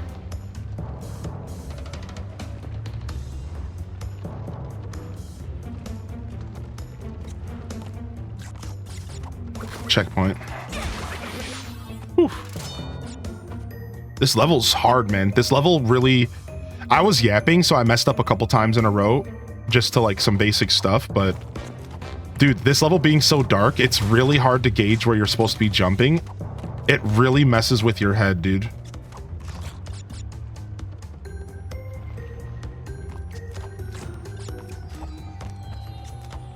Nice, they gave me some lives. Thank goodness, dude, because I was scrub status. I'll have to check out that Canadian guy, though. What is his name? Canadian A or whatever? And have to see if there's any news on a potential Spyro 4 that I could get excited about. There's been Spyro 4 rumors for quite a while, though, so... I've been holding out hope for a long time. Yeah, and here, I'll share you the Did You Know Gaming video. I seriously recommend you watch this video if you are at all interested in Spyro the Dragon and in Crash Bandicoot and what's been happening over at their offices these past couple years. Like, this is like a super dope video. Like, I'll show you guys real quick. So this is the video right here. And the video is literally titled Crash Bandicoot 5, the canceled Spyro crossover, and the fall of Crash Team Rumble. And in this video, it tells you a lot about what was going on in the offices. Like, there's a lot of interviews and stuff and information in here that tells you like just how actually bad the situation was. Like, the sad truth is that they say straight up in here that over these past 5 years, there has never been a Spyro 4 game in production. So if there is one in production now, it has started recently. They straight up just say it in the video. So Bob was teasing a new Spyro title, leading to a number of news outlets at the time. Quote, the idea that the team that had been built at Toys for Bob would be... Yeah, they took a bunch of the team from Toys for Bob and made them work on Call of Duty stuff. And then slowly but surely, people just left. People just slowly but surely just left and stopped working for them. Because once they realized they weren't going to be able to do what they wanted to do. So then eventually they started trying to make Crash Team Rumble because they needed to make a game that had monetization features to even remotely get funding from Activision. So instead of getting an interesting game like Spyro 4 or like something from Crash Bandicoot like Crash Bandicoot 5, they instead were like forced to try to make some kind of weird battle pass friendly game, and they got pretty passionate about it, but then they had to gut it and make it a way thinned out version than what it originally was supposed to be because of Activision and because of BS. So then even the product we ended up getting that was Crash Team Rumble ended up just being completely gross and nowhere near what it was supposed to be because, again, they just got so stifled. This company got put through the ringer, dude, for no reason, man, because of the bottom line of World of Warcraft. It's like, it's so depressing, dude. It's like we had like a chance to get so many good games out of this company. And it's just like, wow, dude. So I seriously recommend you guys watch this. It's an hour and 13-minute long video, and it will tell you a lot. Like, this video just came out 3 months ago. About a lot of information about Toys for Bob, about Crash Bandicoot and Spyro, and things that were going to happen, things that haven't happened, and the hopefully bright future of the remaining team at Toys for Bob into maybe creating some content that we can enjoy. A new Spyro game would definitely be on that list of things we would enjoy. But I think that Toys for Bob deserves to do whatever they want to do. And hopefully, no matter what they make, we can appreciate it, even if it is a new IP. Because I think that we should, as gamers, be supporting new IPs more frequently. So that's my mindset. My mindset is, You know, even if we don't get Spyro 4, I just hope that Toys for Bob gets to put out creative content and make good games at their own pace, and I'm gonna play it, and I'm gonna be a part of that because I want to support new IPs. I think that as much as I love Spyro and Zelda and these games I've been playing my whole life, we really do have to have an open heart and an open mind to the idea of playing new IPs, because if we don't, we're never gonna get new stuff. We're only gonna keep getting rehashes of old content.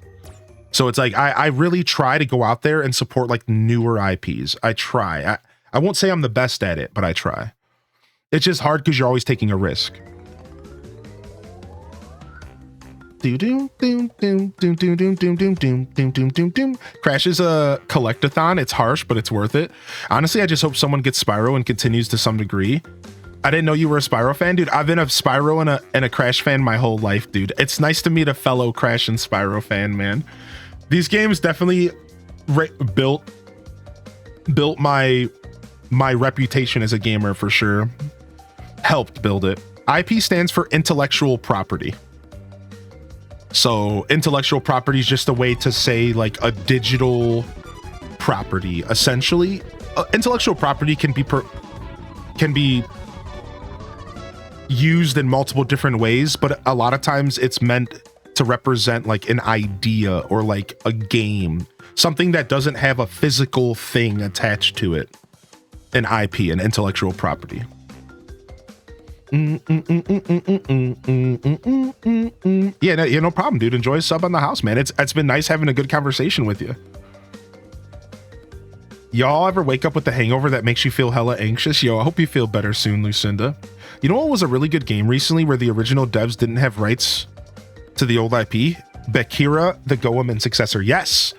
So was that a completely different company, Katrina? That's really cool. What happens if you get all the boxes? You get a gem. Yeah, and the gem is like, it's all about the collectathon. Honestly, you guys are seeing the most simple and the most pure form of Crash Bandicoot. Crash Bandicoot from here gets even more collectathon-y and a little bit more involved, like in a good way. Like this is the first game. This game is just the raw concept. 2, 3, and Warped really start to open up Crash Bandicoot, and they add even more stuff to collect and more interactions and powers and upgrades and more interactive boss fights and stuff like that. So the Sonic series grew my time as a gamer and an artist. That's awesome, dude. Sonic is a beautiful place to be. Yeah, what's up, iHeart Bunny? Hey, welcome back. I think sequel fever has clobbered the movie and game industries. New IPs need to be encouraged. Right, and I think it's our job as gamers to consider that when we go to purchase a game and to not be afraid to try something new, right? Like we see this as Stardew Valley fans. So many of us are hesitant to try new farming sims, and a lot of us have tried new farming sims and they don't hit, so we kind of slowly stop.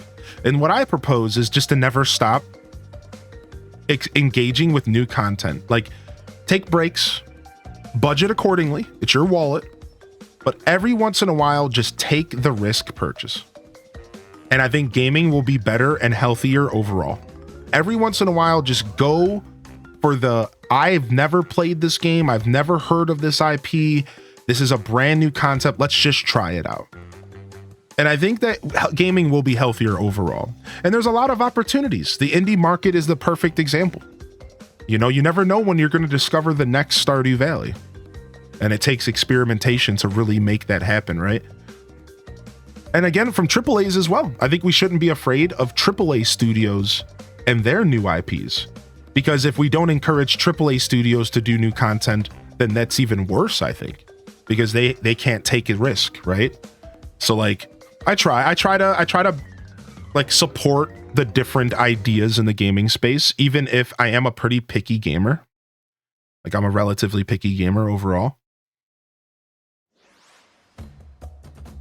Ah, okay, that's cool, Katrina. I didn't know that. Hudson Soft, good feel.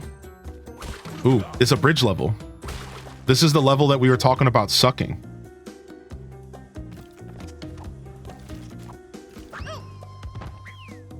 So somebody said you just have to walk on the ropes, which sounds like the play, but Let's just try to do it. Let's just try to like do the level. Okay, here we go.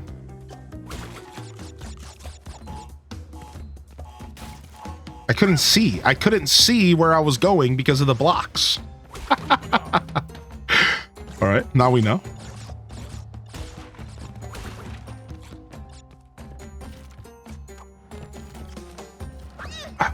This jump sucks.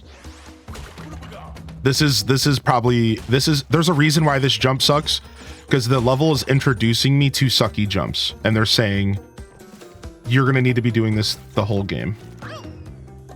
I need to be jumping like literally a half a second later than I am.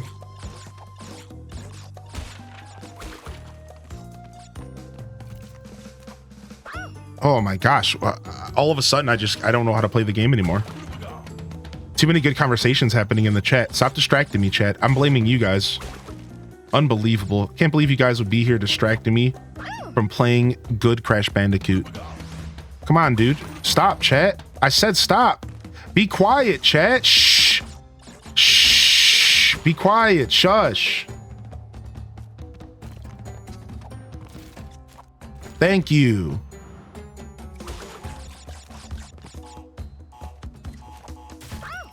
Oh, you can't land on the broken ones. Okay, I thought you could land on the broken ones, just not in the middle.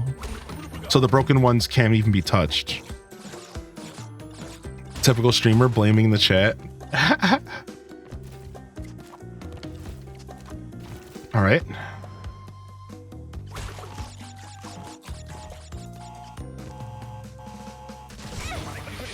Okay, well, I lost my Ooga Booga. I was gonna try to jump over it. I just really couldn't see what was going on here. Ooh, nice. Okay. So we have to be pretty fast here.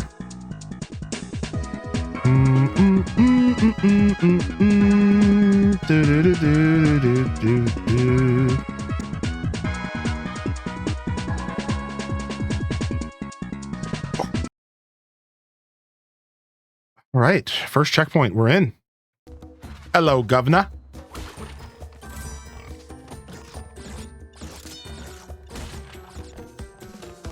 Can I kill this thing?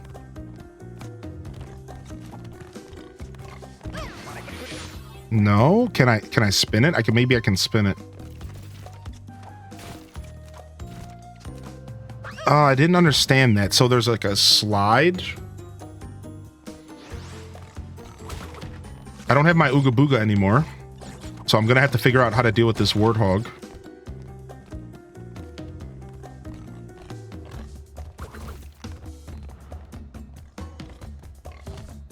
What? It just walks over the hole? What kind of trash is that? Whatever, dude. What kind of trash was that, dude? It just walked on the hole?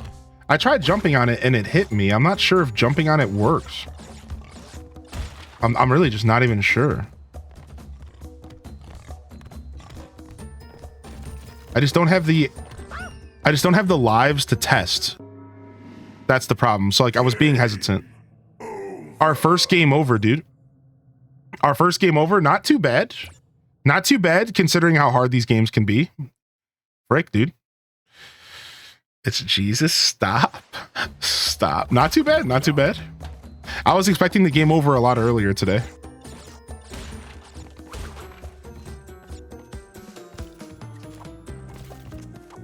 All right, we're learning.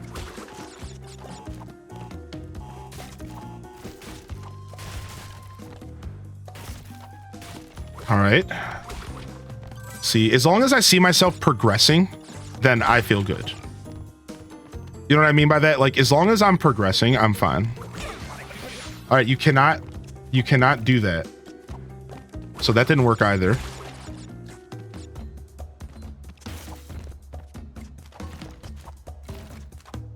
Nice. Like, if I can see an improvement in my approach to the level. Dude, what am I? Get these warthogs off the bridge. Who just left them up here?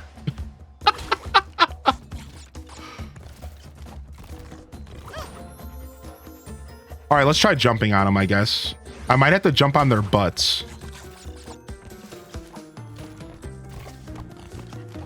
No, I think I'm supposed to just jump over them. Like, I think they are just environmental hazards, and I just have to deal with them. We're cheesing.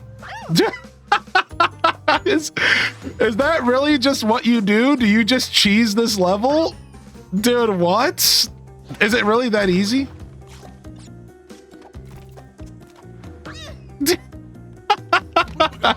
I'm gonna lose all my lives trying to cheese instead of just playing the game. Yeah, these warthogs seem like they're literally just in your face and you can't do anything about it. Dude, I can never get past the ice level. Dude, somebody earlier in the chat was like, yeah, you just gotta walk on the ropes. But I never really knew that as a kid. So to see myself do it on accident was pretty funny.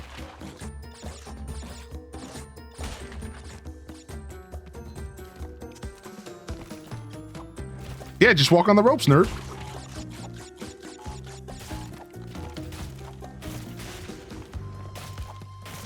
All right, we're doing well. What? I still don't understand the warthogs. I'm gonna be fighting with these warthogs the whole level. I know it, dude.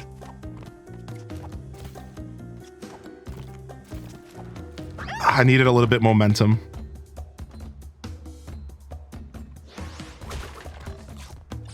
I hate you, warthog. I hate you. It's not even, is it a warthog? Is it a dog? It sounded like a dog.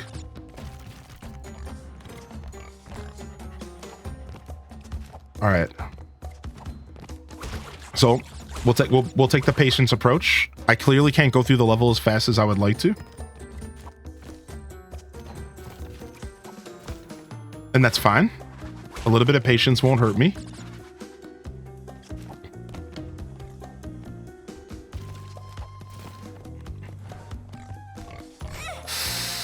See that he turns around there. I almost just want to run through that straight.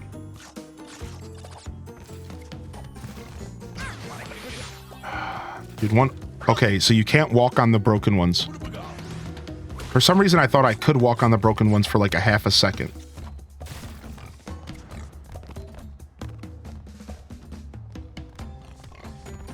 Oh, he actually comes after me.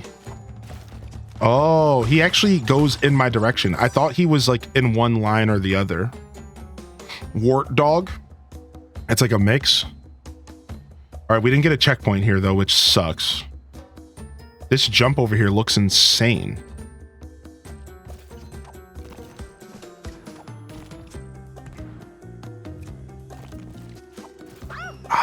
A little bit hesitant there. All right. And so it begins. The spiral of game overs begins. Because there's not a lot of extra lives in this level. Rutabaga! If I could figure out what I need to do about these warthogs, that would be nice, but I think I have figured it out. And I regret to inform myself that that's it. That's all you get.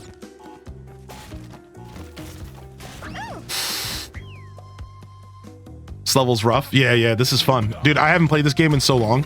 It's been easily 15, 20 years since I played Crash Bandicoot. I wouldn't be surprised if it's been 20. Because, again, I wasn't, like, a huge Crash Bandicoot guy, like, until Warped. Once I got Warped on GameCube, that's when I, like, really, really, really got connected to Crash. And Warped on GameCube was a lot more polished. Very different game. I know a lot of fans don't even like it comparatively because it's a lot like I've just heard a lot of people's fans are like diehard fans of the original don't have as like much respect for Warped, I guess. See that jump. Now I'm being like a little bit too hesitant.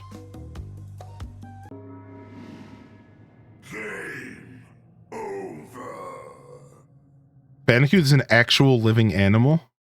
What? When Jinx? Yeah, bandicoots are real creatures, right?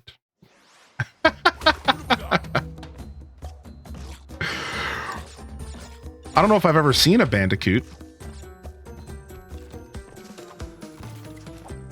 Okay.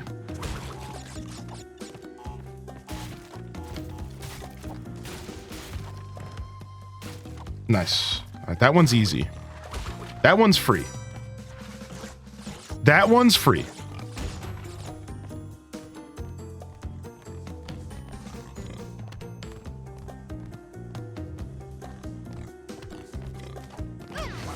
Yeah, so you can't jump on them. Yep. We just have to deal with them as environmental hazards. All right, that's fine. At least we know.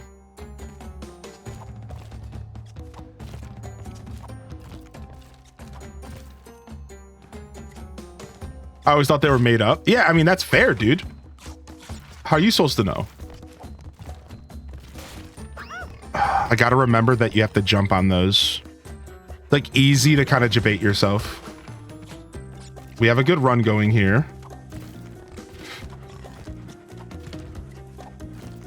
Okay, this is the hardest section so far. Because we don't get a checkpoint here. We get one here. Nice. All right, let's just keep going. We got to flow.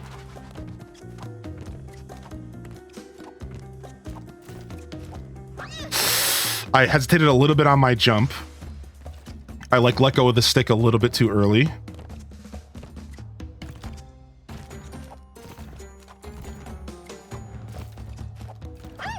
Okay, we had that. We had that, dude. Honestly, we could skip rungs here. Like, we can skip some here. I kind of knew that, but I was like afraid. But we can kind of skip some there. All right, nice. Okay, that I needed to like move a little bit.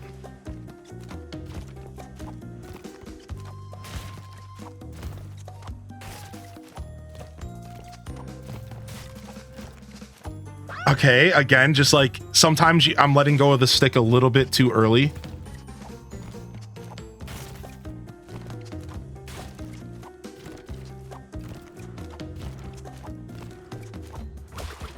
Whew.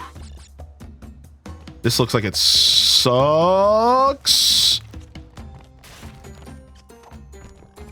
What? A warthog? Dude, the warthog sucks, dude.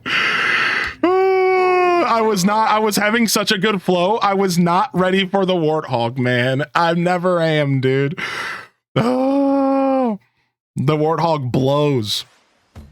Next, you're going to tell me alpacas are real animals. Next, you're going to tell me a hedgehog is a real animal. Next, you're going to tell me a birdo is a real animal. A Yoshi.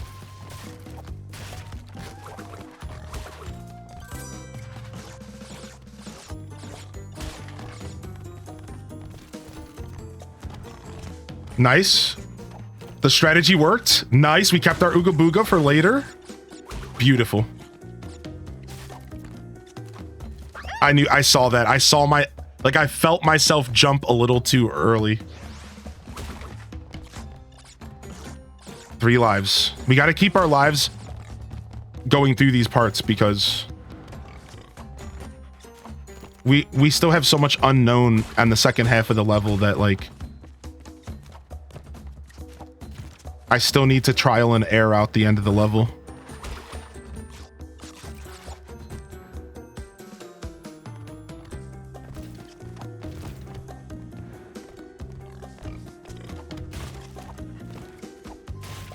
Nice.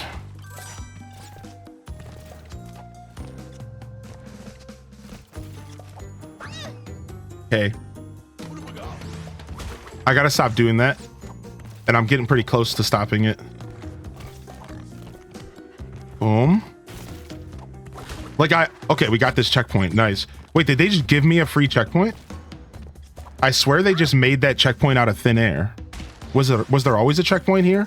Am I just getting that much better? Yeah, there was not always a checkpoint there. They gave me one because I'm a scrub. Which, I mean, I'll take it at this point. Thanks. I kind of hate when games do that though, but you know, it is what it is. See, we're getting good at those single hops. Those single hops are a little bit hard to judge, but we're getting pretty good at the single hops.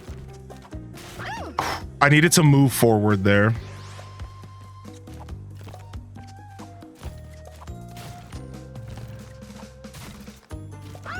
Yeah, I want to, if I get my single hops down, I think I can get through this level pretty easily. First ever Zelda was Wind Waker. I finished my first ever Zelda, Wind Waker. I had to tell Mr. Hylian himself. Dude, nice. What's up, Perpetrator? Yoshi's real, bro? Dude, Wind Waker is such a good Zelda to be your first. All right, I'm feeling it. This is the run. The only thing that I'm still not confident in is my rope hops to dodge warthogs. So instead, what we're trying to do is identify the space behind them that we can jump on, like this. That's how you have to dodge the warthogs.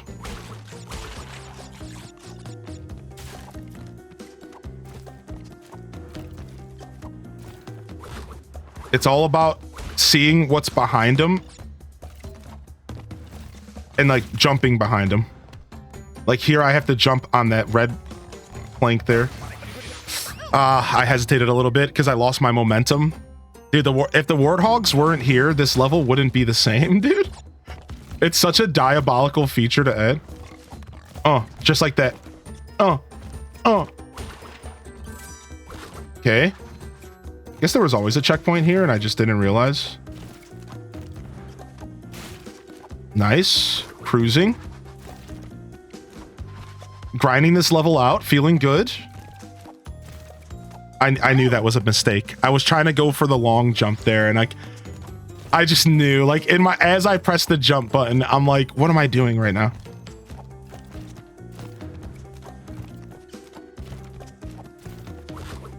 Here comes the warthog.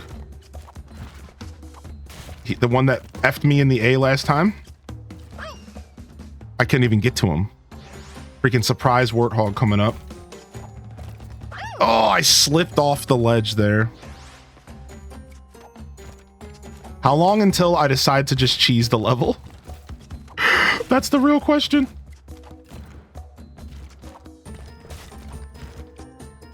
How long until I decide to cheese the level? My hands are sweating just watching it. This Thursday's game, The Adventures of Link. I cannot confirm or deny the games, but you can guess. All right, we're cooking, dude. We're cooking.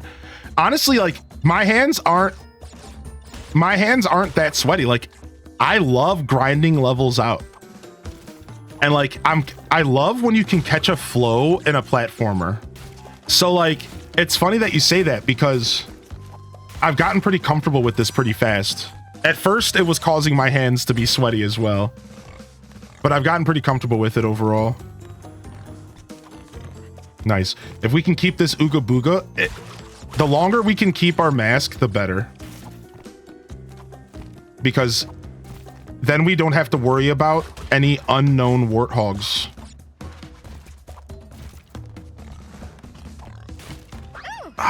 That's so tough, dude. I really want to like be moving during that process. That's the problem, is like I don't want to stop moving. And like I keep stopping there. That warthog is still destroying me. They gave me a free Ooga Booga because of all my deaths, I'm pretty sure. And I think that was a feature of the original game, actually. All right, here we go. Once we get to that checkpoint, I start to feel pretty confident. This right here is a little tricky. I jumped a little too far. That's all right. You're going to make some mistakes. Losing our Ooga Booga, though, doesn't feel good. I hate that you lose them for falling. It's like, it would be nice if they were a little bit more forgiving about that. That's my bad. What's up, Rhythm? How you doing, dude? All right, we're losing this run. Maybe one more GO, eh? There's always a chance that we just butt clench. I was always the clutch gamer. Like I was the Super Smash Brothers head that would get down to 1 HP, 1 life left, and then all of a sudden you just couldn't kill me for 10 minutes.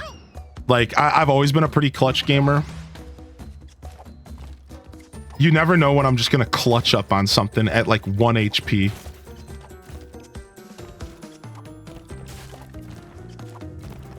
Free life? No free life. All right, we got an Ooga Booga here for this warthog, and I'm gonna just try to use it. Nice. Nice. That Ooga Booga just let me face check that. I'm so happy that we had that Ooga Booga mask, dude. We just got to face check that. Oh, thank goodness. Let me get myself some lives here, dude. What am I doing here? Okay.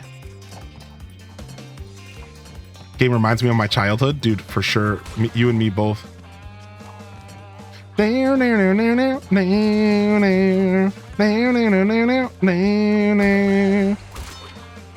Nice. All right, we got 2 lives for the back half of this level. Is this the run, dude? I'm getting sweaty again. You see what's happening, Pastel Pink? All right, we got a turtle boy that we have to use to our advantage here. Are they gonna make me do a lot of that? Because I don't like that. I don't like this. I don't like this.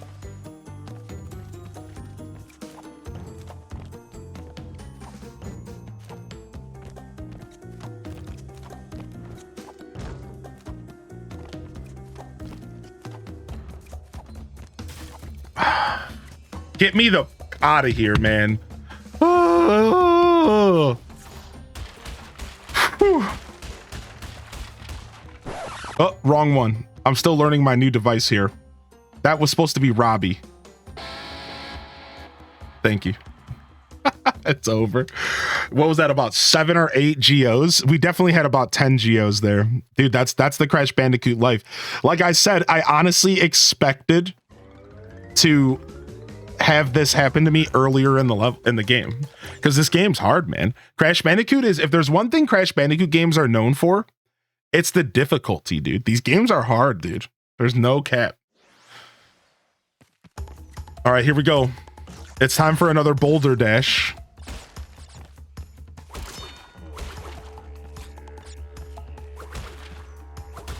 Time for another boulder dash.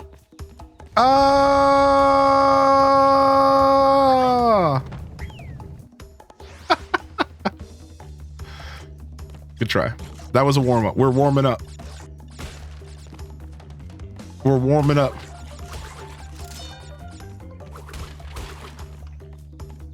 That's right, Katrina.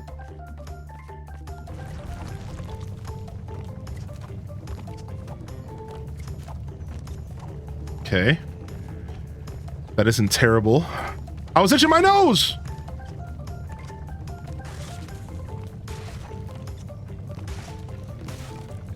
Oof, that stash itch almost cost me. Dude, love these levels. These are some of my favorite levels in Crash Bandicoot history. The ones where you're riding on an animal, and these ones are so good. It just adds such a nice little mix-up to the flavor of everything. You better keep giving me Wampa fruit to guide me, dude. Stop! Don't stop. We're almost done. We're almost caught. I need some distance from this thing. It's getting close. Ah.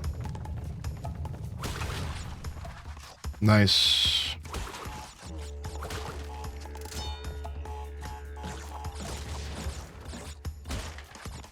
Let's go. Ow. Ow. I think if you hit anything, you slow down just a little bit, right?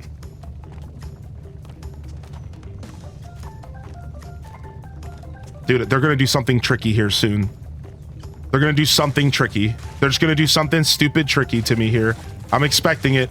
I'm expecting the trick.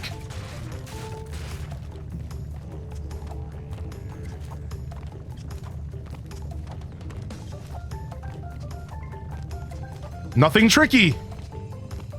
Only SSX. Used to call them apples. I used to call them apples as well, dude. They are apples.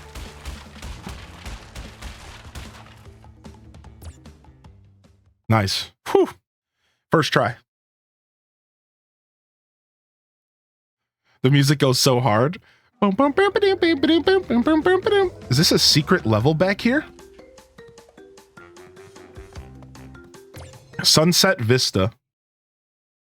Honeycrisp for sure. Honeycrisp for sure, dude. A little bit of tart, a little bit of sweet.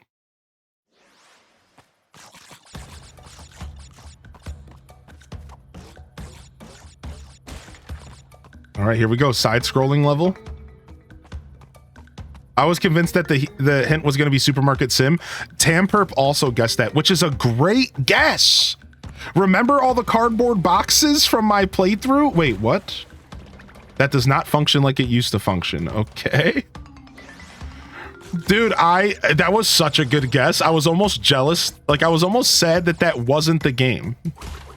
Like, it was such a good guess that I was sad it wasn't the game. I was like, damn, like, that should be the game. Like, for real. I was like, oh man, like, that's good. I didn't think of that one.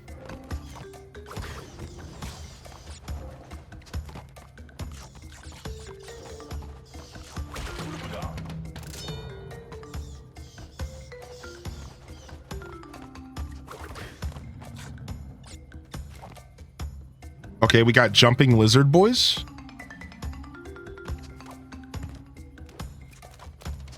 No more jumping. We got bats.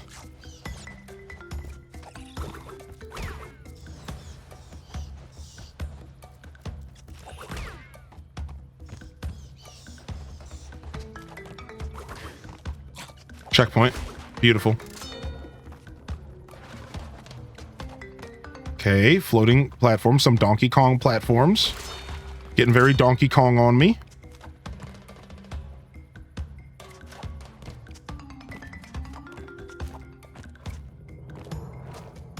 Whoa, it kind of like sprung me. Give me a little pep in my step. I wasn't okay, I deserve that, I guess. Okay. You die once, you die 3 times. That's literally how these games work. For me, it's like, as soon as I lose my momentum, my brain starts falling out of my ears. It's like, I die once, and I'm guaranteed to die 3 times. Like, I swear, dude, that is like my life in platformer games. Any game, Mario, anything. If I die once, that's 3 deaths. That's not just 1. That's just how it works, dude. If I lose my flow, it's over.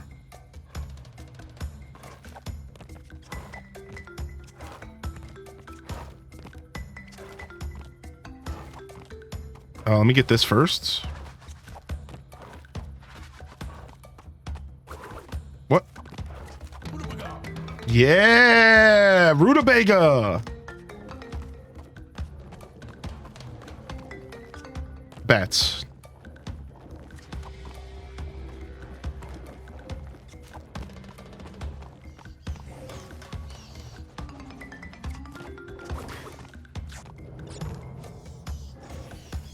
Discovered that on my own before the internet was a thing.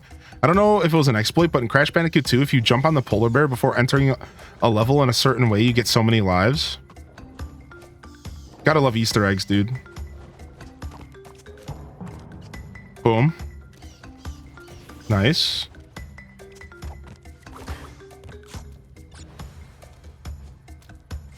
I don't know what as far as like, if I'm playing more than just this game, I'm not sure.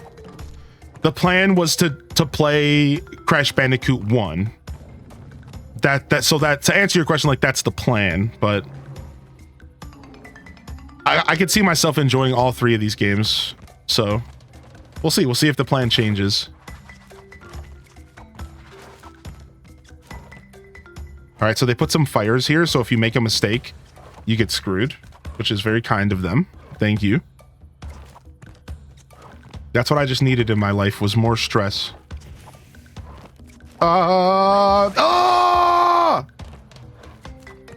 Okay, so now some of the platforms start to fall. I didn't know that. I thought I was going to be able to chill, and they played me.